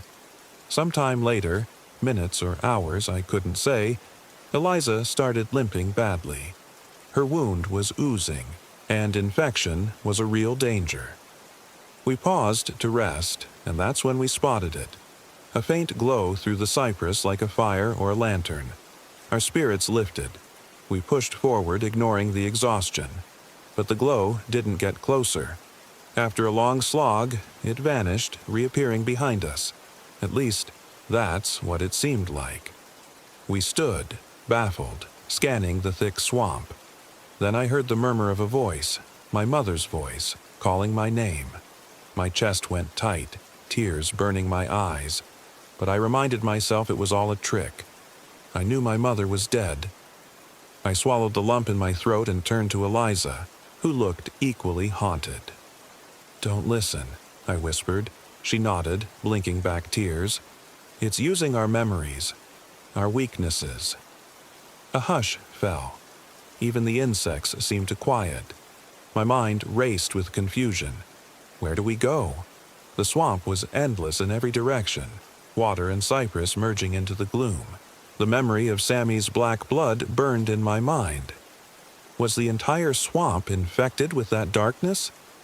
Another part of me just wanted to curl up and sleep until it was over, but I knew that might mean never waking up. Finally, we agreed to press forward in one direction and not deviate, no matter what illusions or sounds tried to lure us away. Easier said than done in a swamp that seems designed to confound. But we tried. We used the machete to hack at undergrowth, marking our path. If we circled back to a slash, we'd know. That's how we stumbled on the second horrific discovery. The clearing was shallow water, ringed by cypress with a broken signpost leaning at an angle. On it, faded letters read, "Cabin. Danger." Rotting boards formed a walkway to a half-sunken structure, presumably that cabin foundation we'd found earlier. But now we saw it more clearly. Part of a house, rotted and overgrown, perched on what used to be a patch of higher ground. The roof had caved in. Moss and algae covered the walls. It reeked of stale, brackish water and something else. Decay. Eliza stared, her face ashen. "I read rumors about a drowned settlement," she murmured. "Locals told stories about a plantation house that sank in a hurricane." I looked around nervously. "Is this where Moira is? Anchored?" "I don't know," Eliza said, gripping her stick tighter. "But maybe we'll find something inside. Food, tools." A part of me screamed to stay away, but we were desperate. With no other real options, we approached. Thor whined, tail between his legs, but he followed. The boards leading to the cabin were slippery, some cracked under our weight. Inside, the flooded remains of a hallway greeted us, water lapping around knee level. The ceiling sagged dangerously. We found debris and broken furniture all covered in slimy growth.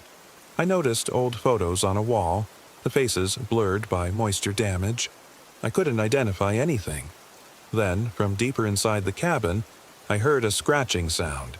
My pulse jumped. Eliza looked at me uncertain. Could be an animal. Or something else, I thought, gripping the machete. We moved carefully, each step stirring foul-smelling water. A corridor opened into what might have been a living room. A shape hunched near the far wall, scraping at something. In the dim light, I made out a tangle of wet hair and a tattered white dress. It turned slowly, revealing a face twisted in torment. Hollow eyes, mouth unnaturally wide. Moira. I knew, without question, this was her. The banshee we'd heard at night. The source of the screams. The death made flesh. Her lips parted, revealing blackened teeth, and a keening wail rose, striking me like a physical blow. I dropped to my knees, ears ringing, blood pounding. Eliza screamed, pressing her hands to her ears, stumbling backward. The banshee's voice soared, high and agonizing, echoing in the flooded chamber. I felt every regret, every sadness, well up inside me, threatening to drown me worse than the swamp. My mother's death, my father's disappointment, my unfulfilled dreams. I saw visions of Sammy, dying in the water, a twisted grin on his face. Thor barked desperately, but it sounded muffled under the wail. Eliza was on the floor, tears streaming.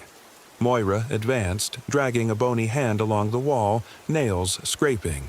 The cabin seemed to shake.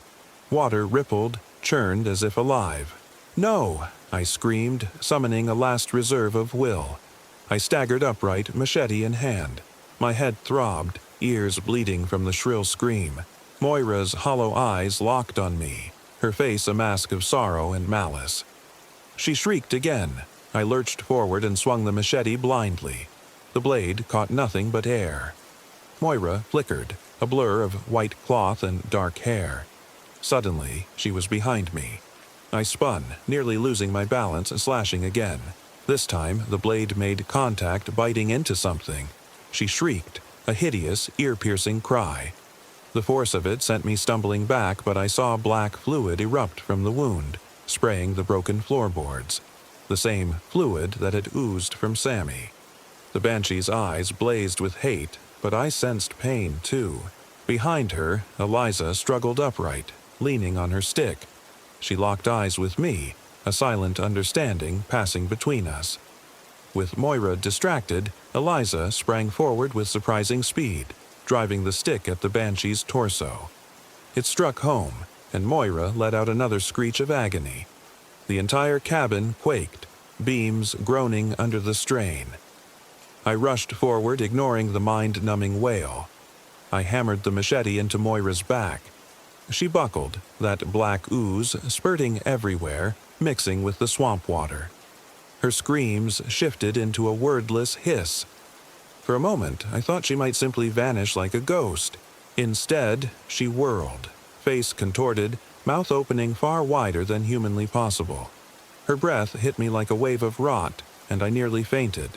Eliza struck again, driving the stick deeper. Water sloshed. Thor barked furiously, snapping at the banshee's ankles. Moira hissed, battered by our combined assault. With a final shriek of fury, she collapsed into the water, the black fluid pooling around her form. I panted, adrenaline pounding, sure she might rise again at any moment. Then, the cabin lurched. A section of the ceiling crashed down in a spray of rotten wood. "We gotta go," I rasped. Eliza nodded, and we hurried out, supporting each other through the flooded corridor. Thor raced ahead. Behind us, we heard a deep groan as the entire structure began to cave. Water rushed in from every direction. We stumbled onto the front walkway, hearing the cabin collapse with a tremendous crash. I half expected Moira to burst from the wreckage, screaming.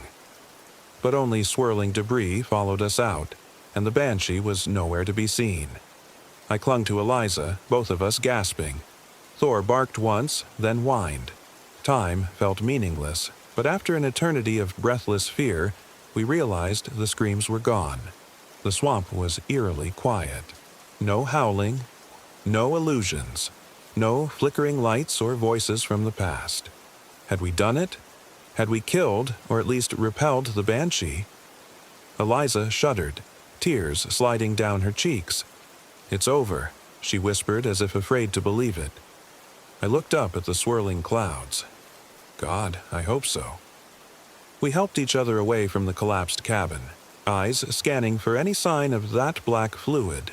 None. The water was just muddy brown again.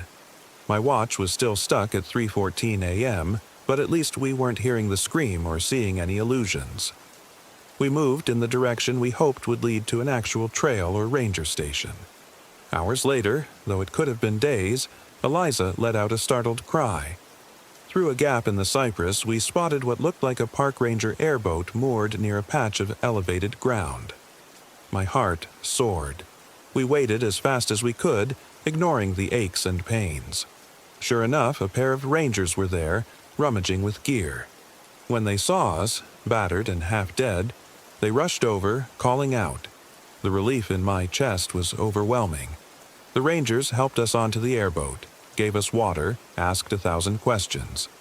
We rambled about being lost for days, about the screams.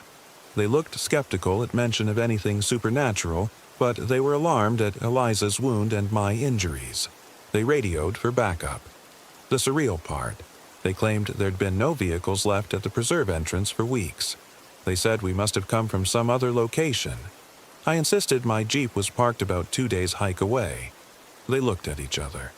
One said, "We haven't seen a Jeep in that lot since early July." My blood ran cold. "That's impossible. We came here in August." He shook his head. "Son, it's September 12th. You sure you know what day it is?" Everything after that was a haze. We ended up being airlifted out, taken to a medical facility. They found no trace of Sammy or the remains of Eliza's brother. My Jeep was eventually discovered in the exact parking lot I'd left it in, but the rangers insisted it had been there for 6 weeks, no sign of recent activity. Eliza vanished from my life soon after. She took her own path, presumably searching for closure about her brother. As for me, I tried to return to normal. The investor gig was obviously ruined. My phone, what was left of it, contained bizarre videos of me wandering through the swamp, talking to the camera, though I had no memory of filming. The timestamps were nonsense, random times and dates. My boss fired me after I missed that big meeting, and, to be honest, I didn't care. Months later, I'm back in my cramped Miami apartment, living off whatever savings I have left. Thor is still with me, though sometimes he wakes in the middle of the night, growling at a corner of the room. My reflection in the mirror blinks at odd intervals. If I focus, I think I see a flicker of black in my pupils. I told the doctors, but they found nothing unusual. They chalked it up to trauma. I still hear that scream sometimes, and sometimes, in my dreams, I see Sammy's face, laughing at me as black fluid seeps from his wounds. I see Eliza, sobbing at her brother's fused remains, and that decaying cabin collapsing. I try to remind myself that we might have killed Moira, or at least drove her away, but deep down, I suspect she's still there, somewhere in that rotting swamp, screaming for the next lost soul. Time is meaningless in her domain, and maybe I left a part of my life behind forever. I can't say for sure that I truly escaped, but I'm alive. That's something. At least, that's what I tell myself in the mirror every time I see a flicker of movement in my eyes that shouldn't be there. I remind myself, I made it out of Big Cypress. I survived the screamer in the cypress. Yet a question gnaws at me. Did I really? Because sometimes, right before dawn, I'll hear a faint cry in the distance, like a banshee's wail echoing down the city streets, and I'll wonder if her voice followed me home.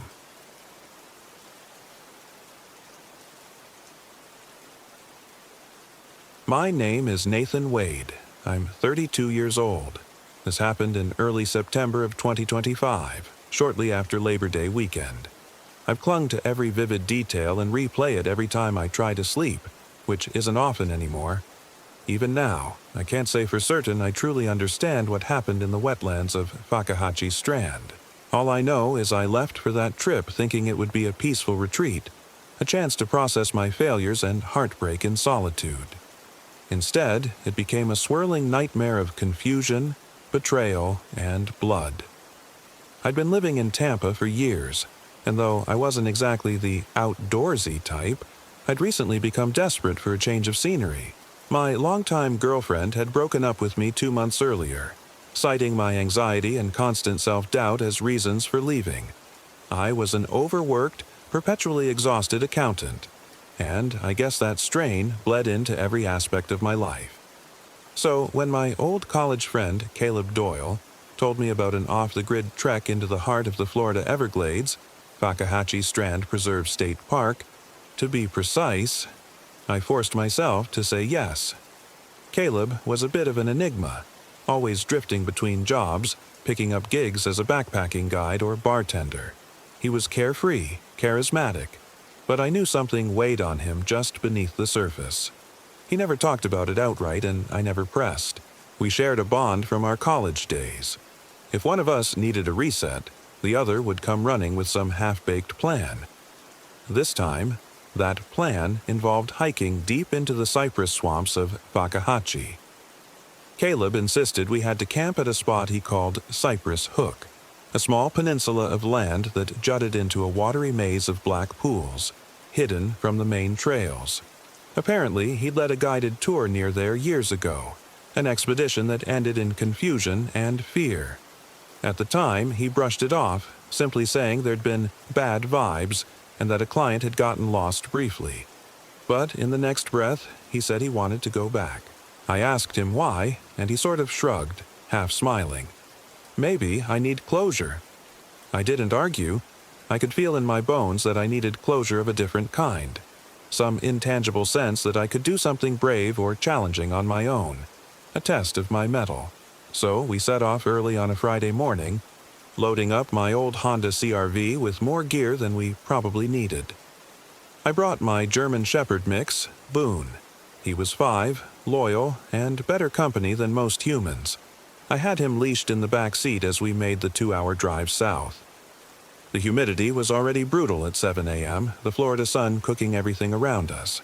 Caleb dozed against the passenger window while I navigated. I kept scanning the horizon, my nerves on edge for reasons I couldn't put a finger on. Maybe it was the heartbreak still gnawing at me, or maybe it was the memory of the look in Caleb's eyes, some haunted glint I'd never seen in him before. When we arrived at Fakahatchee Strand, the quiet was remarkable. It was a weekday, so not many cars were at the visitor center parking lot. We hopped out, did a quick stretch, and I admired the scenery.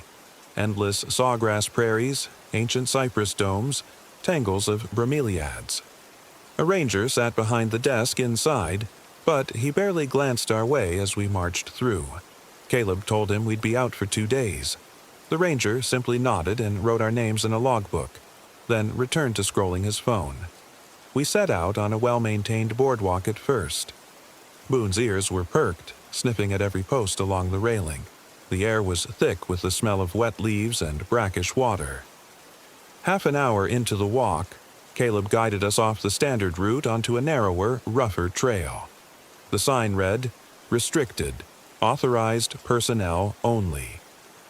Caleb claimed the sign was old and said the path led to an abandoned portion of the preserve. But once we'd gone another mile, the trail itself deteriorated into a muddy corridor flanked by dense palmetto thickets. I started sweating so hard my shirt clung to my back.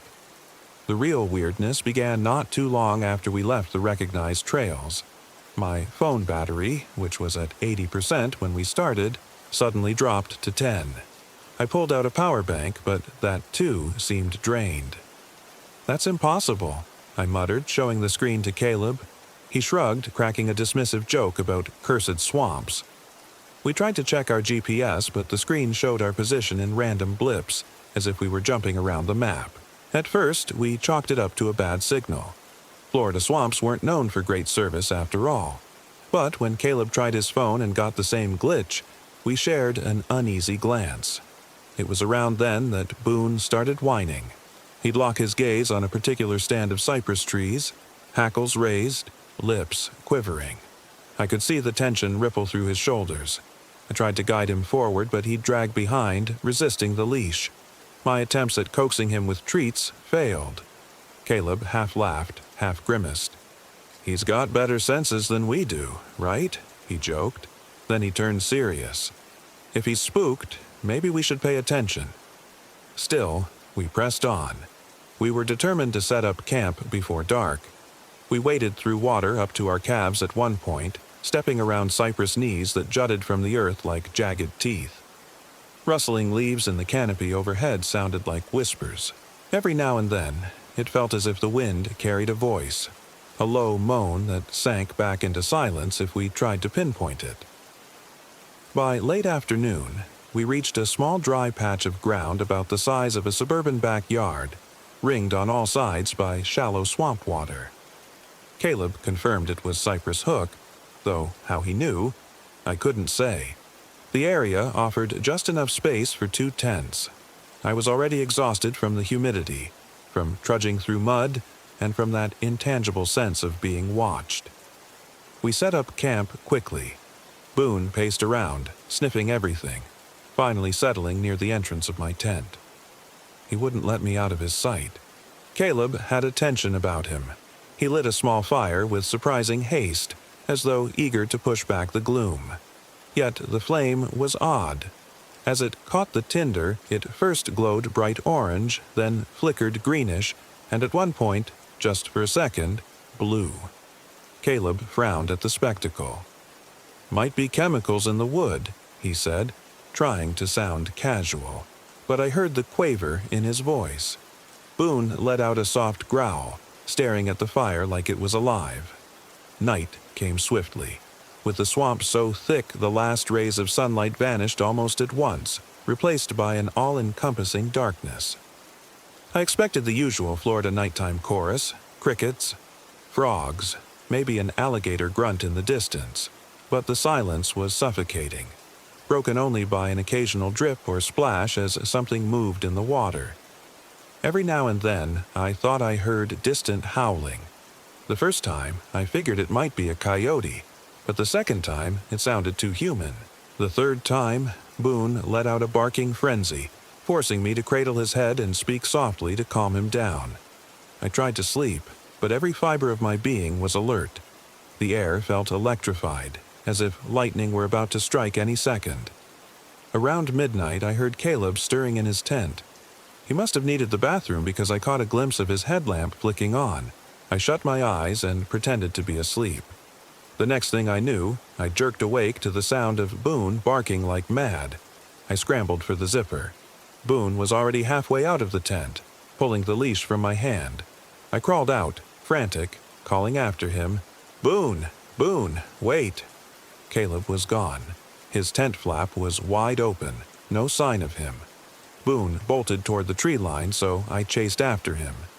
The moment I reached the cypress perimeter, my foot snagged in a submerged root, sending me tumbling face first into the muck. By the time I looked up, the dog was nowhere to be seen. My heart hammered. I shouted for Caleb, for Boone, but got only an echoing hush in reply. It was half an hour before I managed to stumble back to the camp, soaked and covered in brackish water. My headlamp revealed fresh footprints going deeper into the swamp. Caleb's boots, presumably. I decided to hold position, hoping both he and Boone would return. Sure enough, about 5 minutes later, Boone trotted into the glow of my headlamp. I dropped to my knees in relief, arms open, but something in his eyes gave me pause. He stared at me, silent. Usually Boone would rush me, wagging his tail, nuzzling my chest. This time, he just stood there, head lowered, lips parted slightly as if to bare teeth. Confused, I reached out slowly, murmuring, "Good boy. Hey, you okay?" He let me pet him, but his body felt stiff, rigid. He didn't lick my hand. After a minute of me talking in a soothing tone, he padded off to my tent, as though that was that. A wave of sickening doubt splashed through me. Where the hell was Caleb? Eventually, I forced myself to return to my sleeping bag. I told myself Caleb must have wandered off to take a piss and gotten turned around but would find his way back.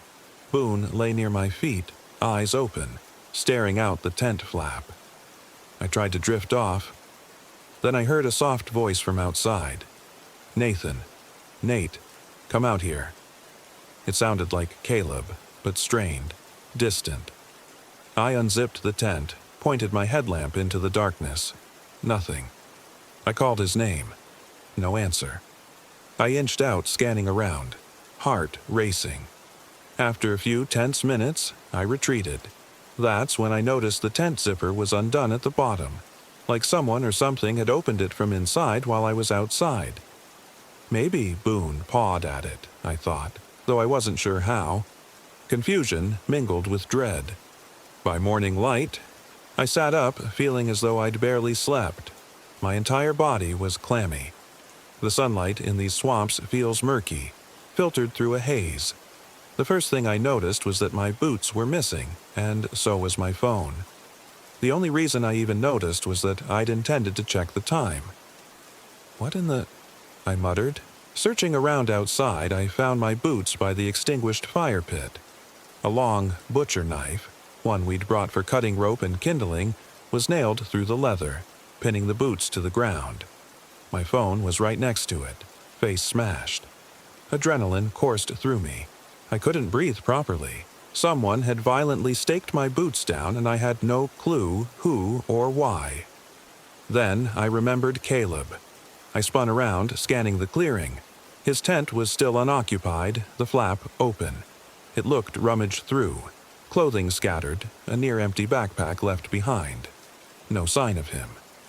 The panic I'd been holding at bay all night burst open like a dam. I felt a wave of nausea so strong I almost retched.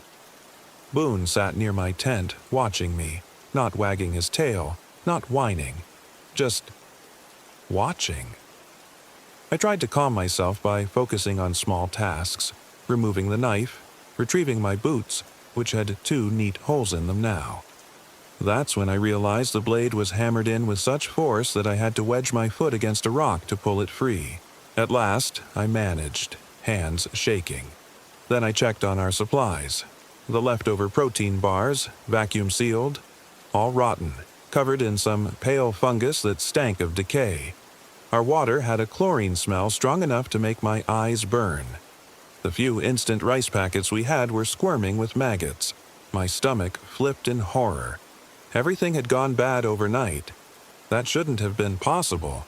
Even in Florida heat, that kind of rot was unnatural. My mind reeled with questions. Did Caleb do this? Did someone else sneak into our camp? Why destroy our supplies and my phone? I felt an ugly swirl of fear. Frantically, I searched for Caleb's phone or any sign of where he might have gone. All I found were footprints leading away from camp, deeper into the swamp.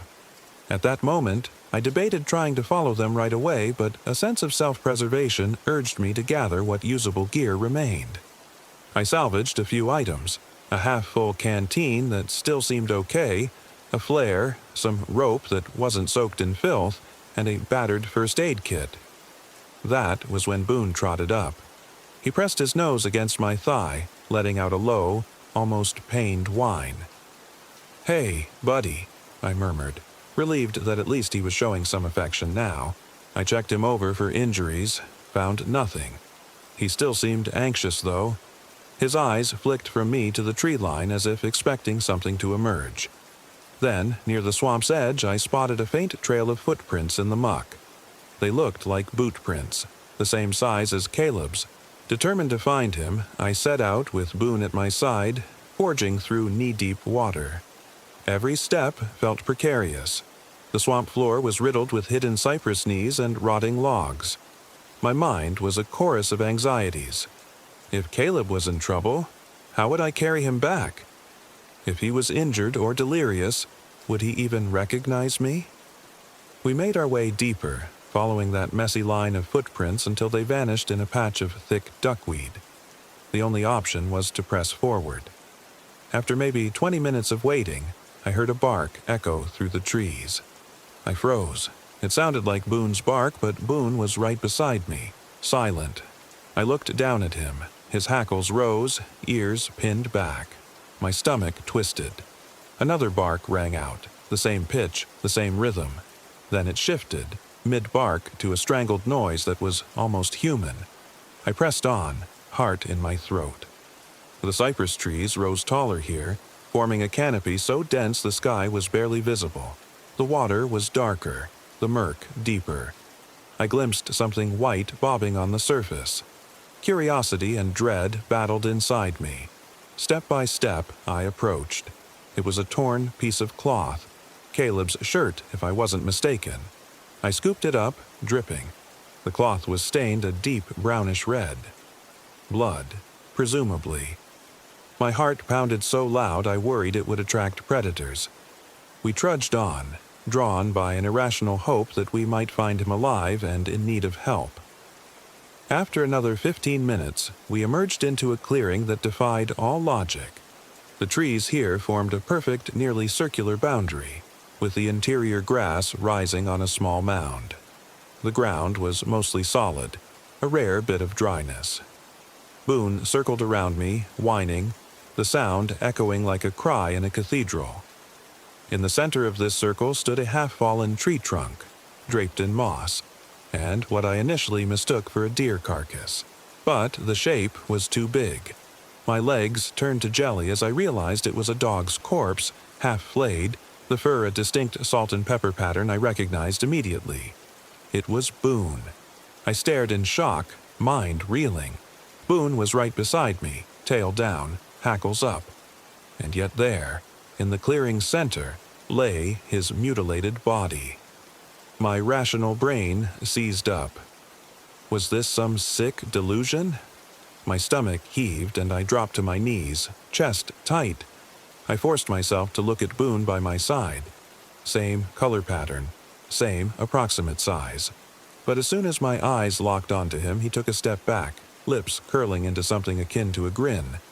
An impossible, unnatural expression on a dog's muzzle. I scrambled away on all fours. A wave of primal terror flattened me. Boone, this imitation of Boone, stared at me, its eyes reflecting a hazy gray light. An electric shiver crackled up my spine. That was not my dog. I tried to scramble up, but slipped in the mud. The creature flicked its eyes to the half-flayed corpse on the ground, as if indicating, "Look, see what I've done." I don't remember deciding to run, but I was on my feet and sprinting before the thought fully formed. My boots pounded the ground, water splashing in every direction as I tore back the way we'd come. I had no illusions that I could outrun a dog, or whatever that thing was, but pure survival adrenaline drove me forward. I half expected it to pounce on me at any moment. Yet, I made it back to our campsite unscathed. The place was in worse disarray than before. My tent had collapsed as if torn from the stakes. Caleb's was nowhere to be seen, just gone. I sank to my knees, my brain a fever of confusion. I must have blacked out because when I came to, the sun was directly overhead, scorching me. The watch on my wrist read 2:23 p.m., but the position of the sun suggested it was much earlier. Worse, the second hand on my watch was spinning in a lazy circle, completely out of sync. I cursed, ripping the watch off and hurling it aside. My sense of time felt torn, unspooled. One part of me wanted to say we'd been out here for no more than a day, but another insisted we'd been trapped in this place for weeks. I had no phone, no functioning watch, no companion except a monstrous version of my dog who might still be lurking. Then I realized I had to find Caleb. Despite everything, I couldn't abandon him. Maybe he was still alive. My best hope was that if I circled wide around the cypress ring, I might find another trail of footprints. So I grabbed the butcher knife, plus any salvageable gear, and forced my exhausted legs onward. By then, fear had me in its jaws, gnawing at my mind.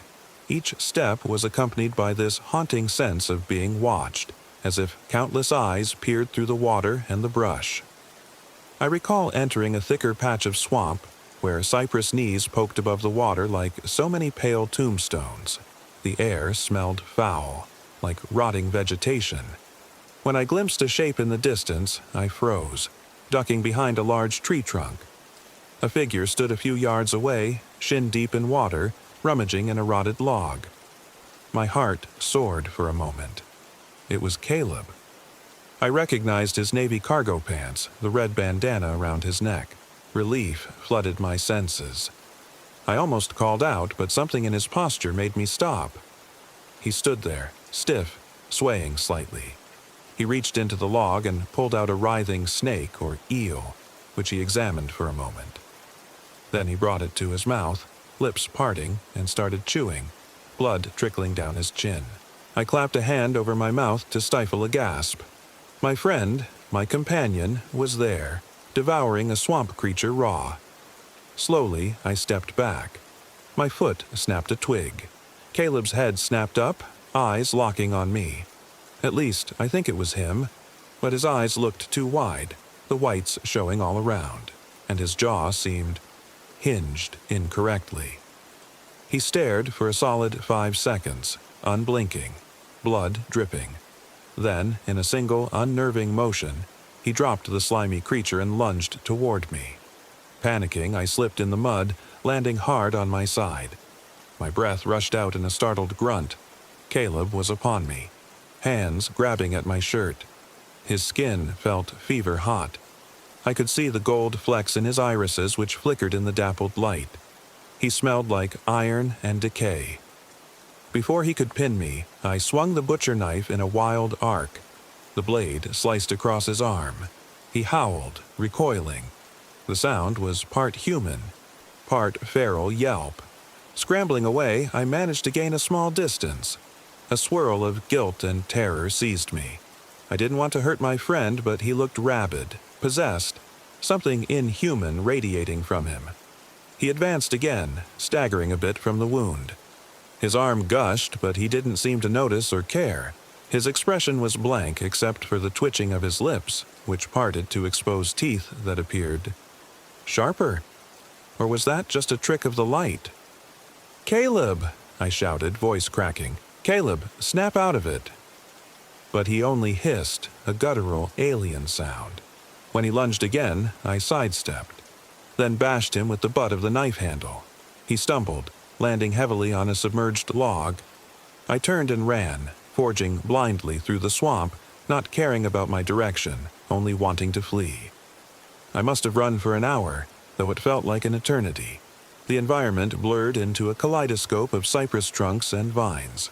The sun overhead flickered in and out, an angry white orb whenever I caught a glimpse. Eventually, I saw a slight clearing. Upon stumbling in, I realized I'd found an abandoned canoe.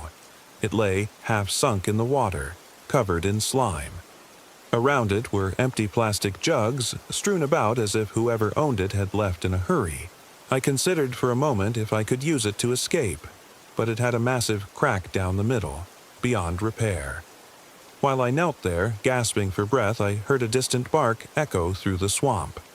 My pulse spiked. I was certain it was that imitation Boone or something else. Fear of being cornered forced me to move again, but my legs rebelled. Cramps seized my calves. I needed rest. Carefully, I picked a spot beneath a drooping cypress and sank against it, letting the water lap around my thighs.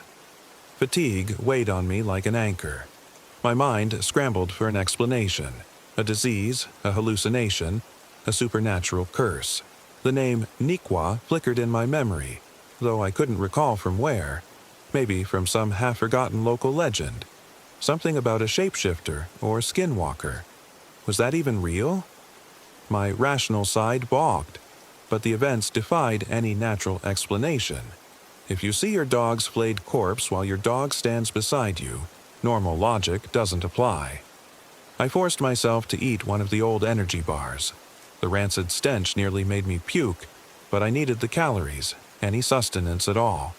Desperate, I washed it down with a mouthful of that suspect water from my battered canteen. My stomach churned in protest. Time was meaningless at that point. My watch was worthless, my phone was smashed, and the position of the sun refused to align with any normal sense of progression. For all I knew, I might have been in the swamp for days. Eventually, I forced myself upright, ignoring the throbbing in my legs and the dryness in my mouth. I had to do something. If I stayed put, that creature or my possessed friend would find me. The thought that Caleb might still be in there somewhere, maybe salvageable, gnawed at me. I set off again, staggering through watery undergrowth, trying to orient myself by the angle of the sun. However, every time I picked a direction, it felt like the cypress domes shifted. The terrain refused to match any mental map I conjured. Something about the shape of the land was wrong. That was when I heard the moaning, a low, rattling sound. I crept cautiously toward it, part of me screaming to run the other way, but curiosity, or maybe guilt, pushed me on. Near a cluster of slash pines, I found a body slumped against the trunk. It was Caleb. I froze, knife in hand. He looked less monstrous. His eyes were closed, face slack. Blood had soaked his shirt from the arm wound. Cautiously, I approached. He didn't move. I dared to crouch beside him, noticing his labored breathing. He was alive, but his skin was clammy, mouth flecked with foam. He looked close to death. I inspected his wound, which was deep. The flesh around it seemed infected, an angry purple. I wrestled with indecision. Should I try to help him? If he attacked me again... My hands shook, but this was my friend. I couldn't just abandon him. I remembered the first aid kit I'd salvaged. I opened it and found a roll of gauze and a small vial of antiseptic. Probably insufficient for a wound this severe, but I had to try. I carefully applied what I could, cleaning away clots and dirt, then winding the gauze around the gash. He groaned through it all but didn't wake. I coaxed a few sips of water into his mouth. His eyelids fluttered but didn't open. A spark of relief lit in my chest, quickly smothered by the reality of the situation. Even if he recovered consciousness, how could we get out of here? The ranger station was miles away, and I had no idea which direction. Time was warping around us. If the stories I half remembered were true, if there really was something like a Neequa stalking these swamps, it wanted us isolated, confused, despairing. I couldn't let that happen. Determined, I heaved Caleb onto my shoulder with a grunt of pain. He was heavier than me, or maybe it just felt that way because my muscles were near collapse. Step by step, I trudged through the water, carrying him. I had no plan other than to keep moving. Boone, no, that imitation, was hopefully far behind. We made excruciatingly slow progress. Every so often, I'd have to stop and rest, propping Caleb against a tree while I caught my breath. The hours bled into each other. the sun refusing to shift in the sky at a normal pace. At one point, I found myself in a strangely familiar clearing. My heart sank as I recognized it. We were back at Cypress Hook, our original campsite, except it was empty of tents now. Both were gone. The ground was churned up, littered with footprints as though multiple people had danced in circles. Some footprints were human, others canine, and a few I couldn't categorize, elongated and misshapen. I tried not to think about that. Setting Caleb down by a log, I examined the site more thoroughly.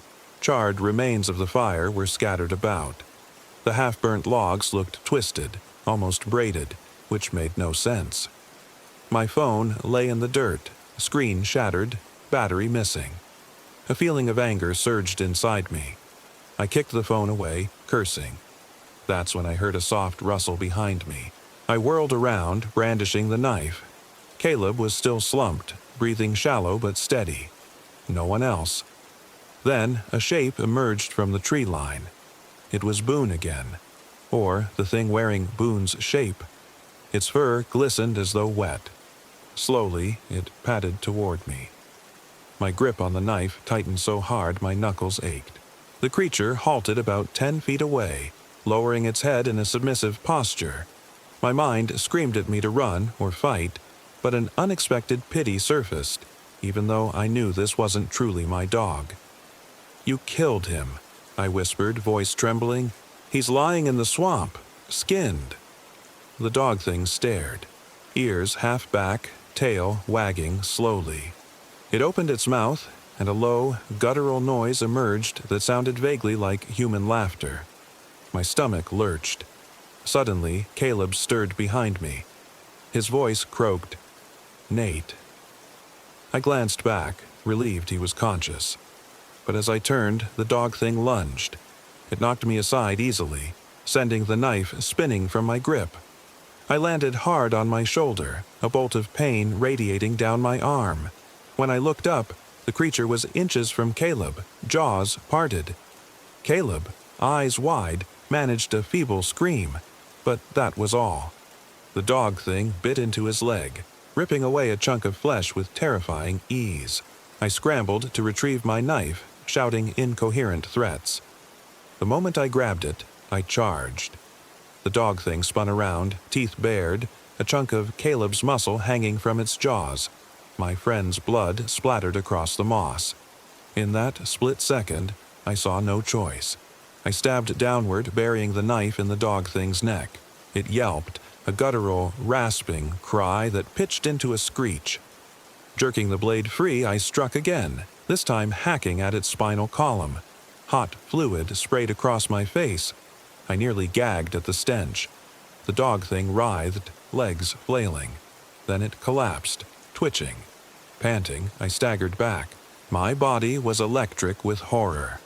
I stared at the creature as its fur began to slough off in strips, revealing something beneath. Gray skin, patchy hair, glimpses of bone. The face contorted, sliding from a dog's snout to a twisted amalgamation of canine and human features. Finally, it lay still, half submerged in black water. I retched, turning away but forced myself to check on Caleb.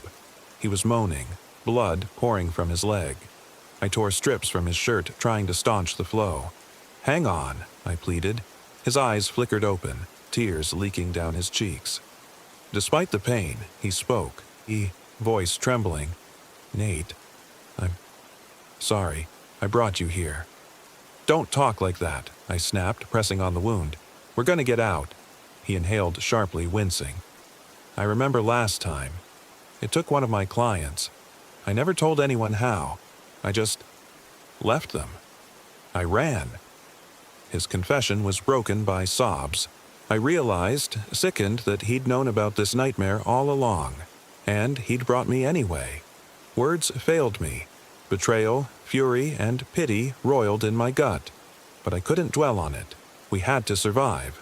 The dog thing was dead. Or so I thought. When I glanced back, the body was gone. Just a smear of black blood in the water, leading deeper into the swamp. My breath caught in my throat.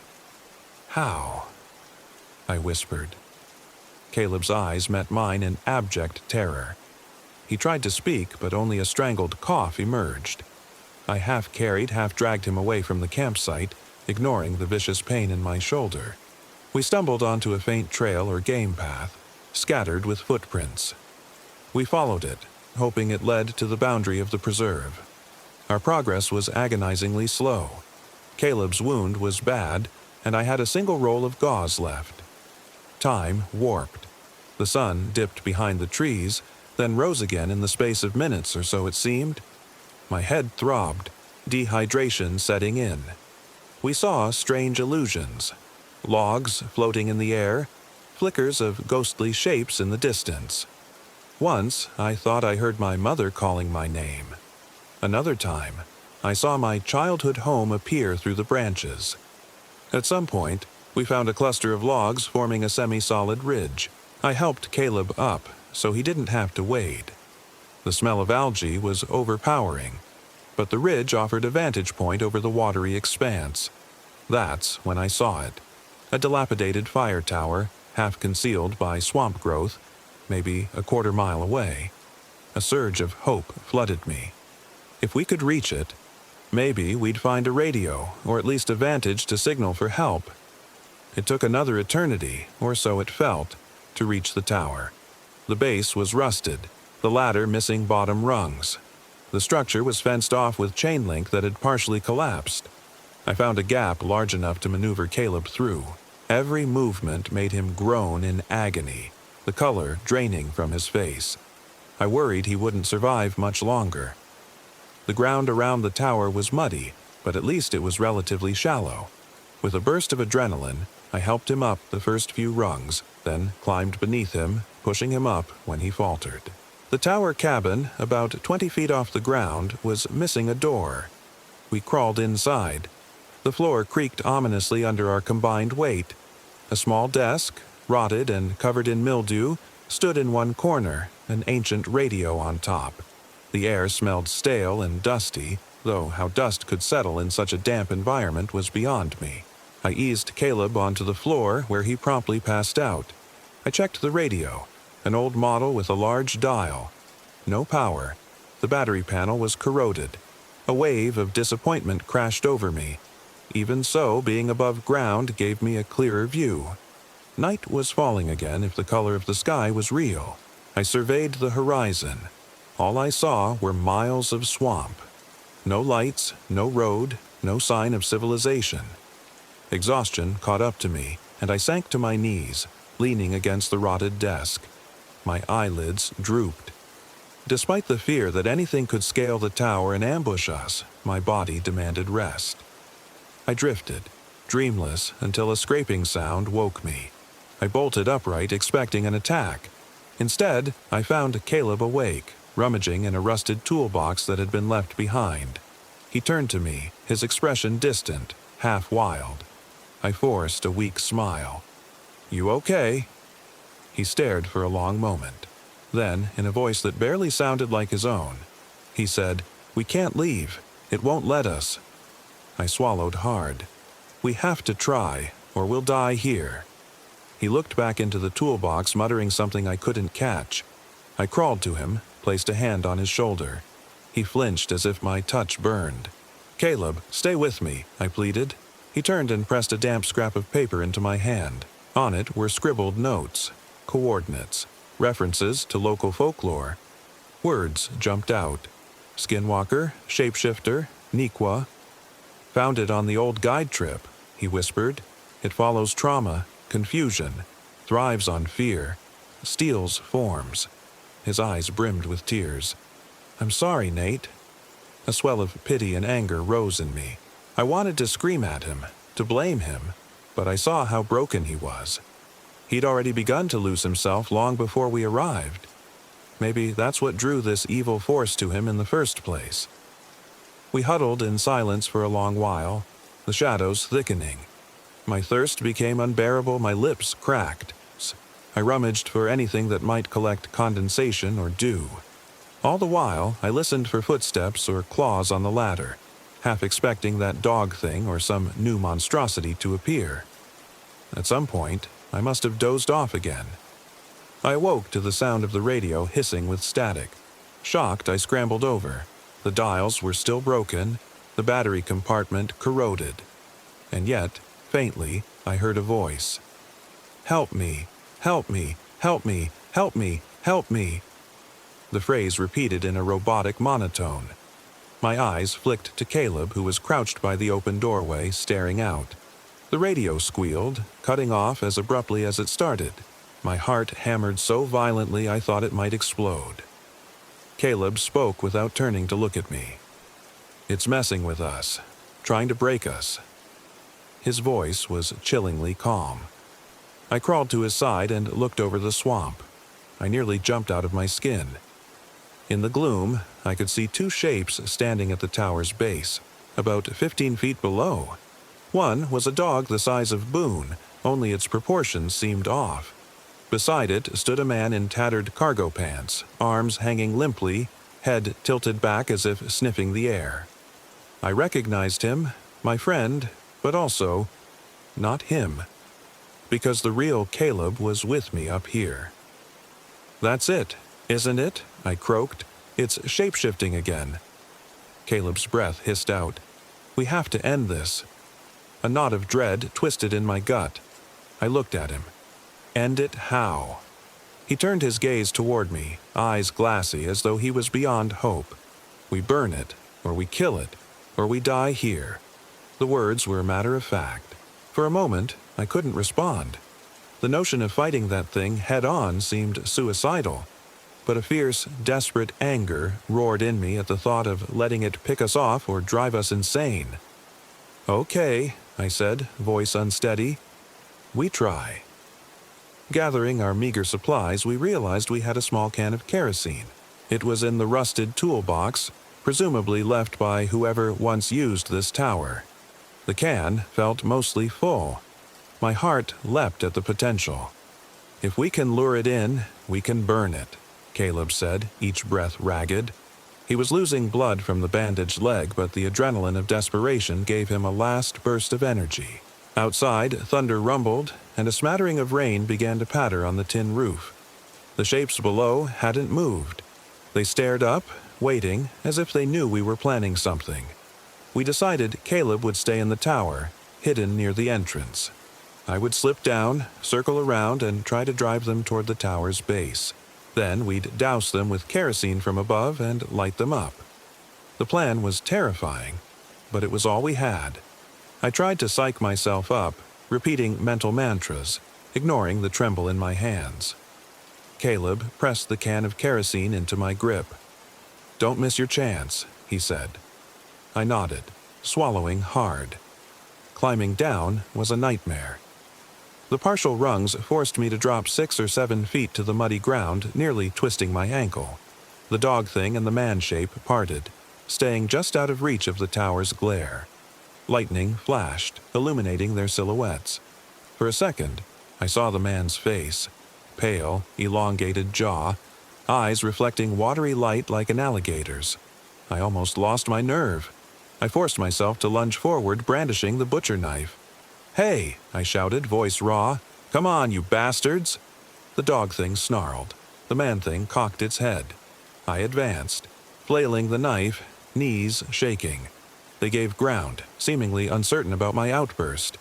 In that moment, I fumbled the kerosene can, nearly dropping it. The man thing hissed, stepping closer. I quickly righted the can. This had to work. "Caleb, now!" I yelled, hoping he was in position above. Thunder boomed. The dog thing sprang at me, jaws snapping. I swung my blade, connecting with its muzzle. It yelped, but momentum carried it into me, knocking me to the ground. Mud sloshed up my sides. The can flew from my hands. We wrestled, my arms pinned. Foul breath enveloped me. Then, mercifully, it scrambled away, disoriented by the blow. I crawled in a panic, searching for the kerosene can. My fingers closed around it in the muddy water. The man thing lurched toward me, arms outstretched. With a strangled cry, I kicked it away, pointing the spout at its chest and squeezing. Kerosene doused its torso. The dog thing leapt again. and I splashed the remainder at it, the liquid splattering the ground. "Now, Caleb!" I screamed again, fear spiking. Overhead in the tower, I saw movement. A small, flickering flame. Caleb lit a rag of some kind. Through the gloom, he hurled it down. The flaming rag arced, trailing embers. I rolled away, diving for a patch of wet ground. The cloth landed with a sickening plop near the dog thing's feet. In a heartbeat, the flames ignited the kerosene. Fire whooshed upward, and the man-thing shrieked, a sound so unearthly I clapped my hands over my ears. The dog thing's fur caught quickly, flames racing up its side. It scampered in circles, thrashing. The man-thing tried to wrench itself free of the fire, but the kerosene clung to its flesh. My vision swam with terror and relief, the conflagration painting the swamp in orange light. Caleb's voice rang out weakly. "Finish it!" Summoning the last of my courage, I lunged, driving the butcher knife into the man-thing's back. Its flesh sizzled under the blade. The creature wailed, collapsing onto the ground. The dog thing flailed and then went still, a blackened heap. I stumbled back, panting, mud caked on my skin, adrenaline hammering in my chest. We had done it, or so I believed. Rain began pelting in earnest, threatening to douse the flames. The man-thing's form twitched, steam rising from its charred flesh. Horrified, I watched as it jerked upright, limbs twisting. Beneath the scorched exterior, I glimpsed something gray, raw, crawling out. "No, no, no," my mind screamed. I grabbed the kerosene can, realized it was empty. My eyes darted up to the tower. Caleb was leaning halfway out, pale and gasping. The man-thing took a staggering step toward me. I raised the knife, determined to fight to the bitter end. Suddenly, the structure of the tower groaned. Flames had licked along the base, weakening the ancient wood. With a thunderous crack, the lower supports gave way, sending the entire tower tilting. I shouted, "Caleb, get out!" But it was too late. The tower came crashing down in an explosion of splintered timber and flying debris. Water splashed high as the top half struck the swamp, half submerging. I saw Caleb's body thrown from the wreckage, landing face down with a sickening crunch. For a moment, all was chaos. Sparks flying, water steaming, the creature screeching.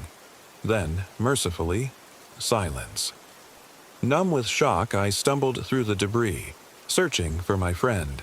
My foot sank into mud, nearly tripping me. I found him among the broken boards, twisted at a painful angle. Blood streaked his temple. He wasn't moving. "Caleb," I rasped, kneeling beside him. I turned him onto his back, pressing trembling fingers to his neck. A faint pulse, relief flooded me, but it was fleeting. His leg was mangled, bone protruding. The odds of him surviving were slim at best. Behind me, the man-thing's burning remains sagged into the swamp, a wet hiss marking the end of the flames. I looked back at Caleb, tears in my eyes. "We gotta move," I whispered, more to myself than to him. Summoning strength I didn't know I had, I hoisted him as gently as possible, ignoring the screams of protest from my own muscles and battered body. A few steps, then I collapsed. Another few steps. The tower was a lost cause, so I tried to find a path, any path, that might lead us out. Time grew meaningless again. The sky flickered from dark to light, from storm to calm, as though it couldn't decide what hour it was. I trudged forward, cradling Caleb, delirium tugging at the edges of my mind.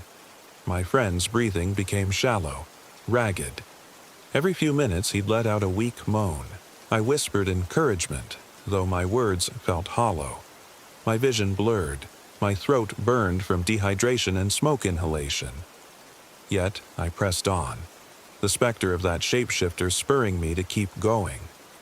The water seemed to recede eventually, giving way to drier land. My legs wobbled near collapse. Then I saw a figure in uniform, the silhouette of a park ranger standing at the edge of a palm hammock. My heart soared, but caution froze my step. Was this another illusion? Another form stolen by the creature? I inched closer, trembling. The figure didn't move, just stared. When we were within earshot, I croaked, "Help. Us." I half expected the ranger to transform. Instead, he rushed forward, calling out to someone behind him.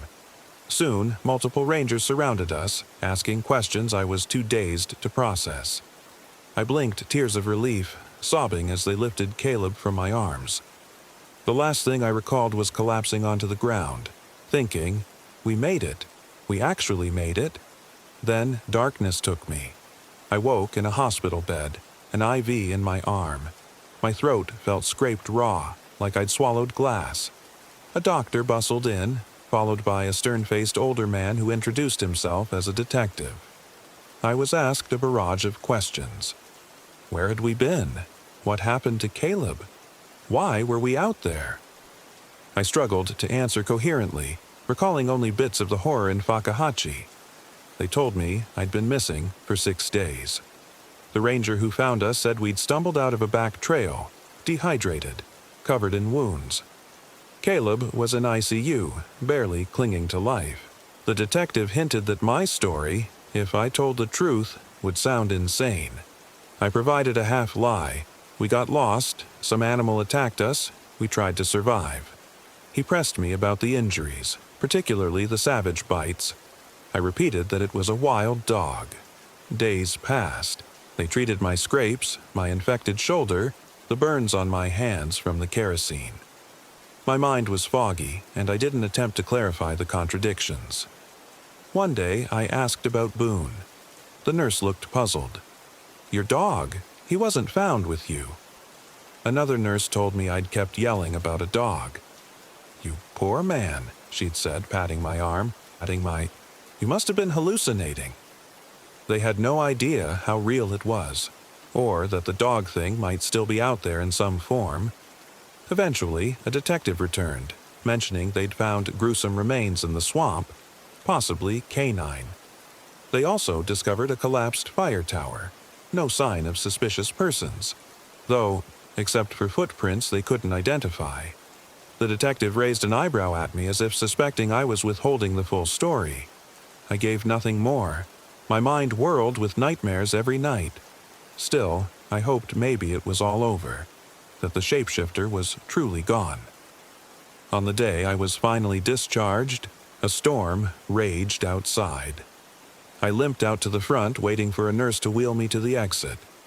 Lightning illuminated the hall, thunder shaking the windows. That's when I saw him, my dog, Boone, sitting at the end of the corridor. He was soaked, fur slicked against his lean form.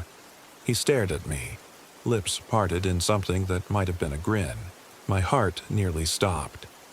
"No," I whispered, voice trembling. A nurse approached me from behind, asking if I needed anything. When I looked back, Boone was gone.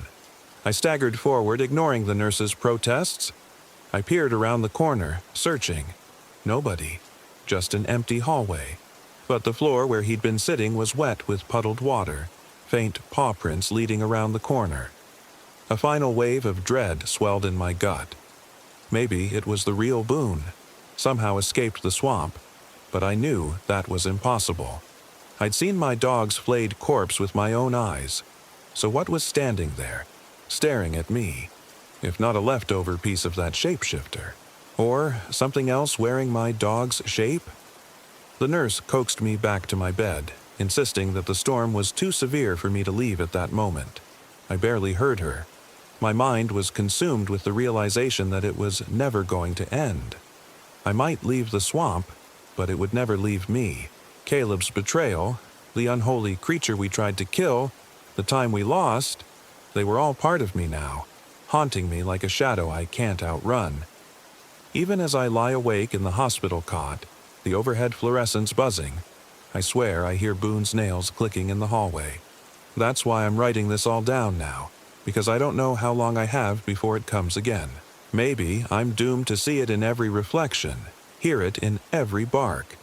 I keep telling myself there has to be a rational explanation, but that's just the old accountant in me, clutching at logic. All I know for certain is that Fakahachi took something from me. Maybe it was my innocence or the last shreds of my sanity, and it's not done. Whatever lurks in that swamp, that Nikwa, it feeds on loss and fear. It's out there, wearing new faces, new disguises, waiting for the next lost soul to wander in. As for me, I still dream of the night we tried to burn it alive. I hear the screeches, smell the charred flesh. I see Caleb's battered body lying in the wreckage of that tower, half drowned, half broken. They say he might survive, but with permanent damage. He hasn't woken yet, so I have no idea whether the creature remains in him or if he's free. Part of me hopes he never regains consciousness. The memory of those horrors might be too heavy to bear. I won't return to Fakahachi. Ever. The nightmares are enough. But if you're reading this, please, for the love of anything you hold dear, stay away from those hidden corners of the swamp. Don't go looking for experiences beyond the main trails. Don't believe a friend who says they know a secret spot to find closure. If you do, you might hear a voice calling your name in the night, and by then, it's far too late to escape. I'm Nathan Wade, 32, and this is all I can share. I don't expect anyone to believe it outright. I barely believe it myself. But that doesn't change the truth, or the memory seared into my bones. I close my eyes, and I see two pairs of eyes staring up at me from the base of a broken fire tower. One a dog's, one a man's, both flickering with the same inhuman intensity. And I know that no matter how many locks I put on my doors, no matter how many nights I lie awake with all the lights on, something can still slip inside, wearing the face of someone I once loved, or a dog I once trusted with my life. If it happens again, I doubt I'll survive a second time, and I doubt I'd want to.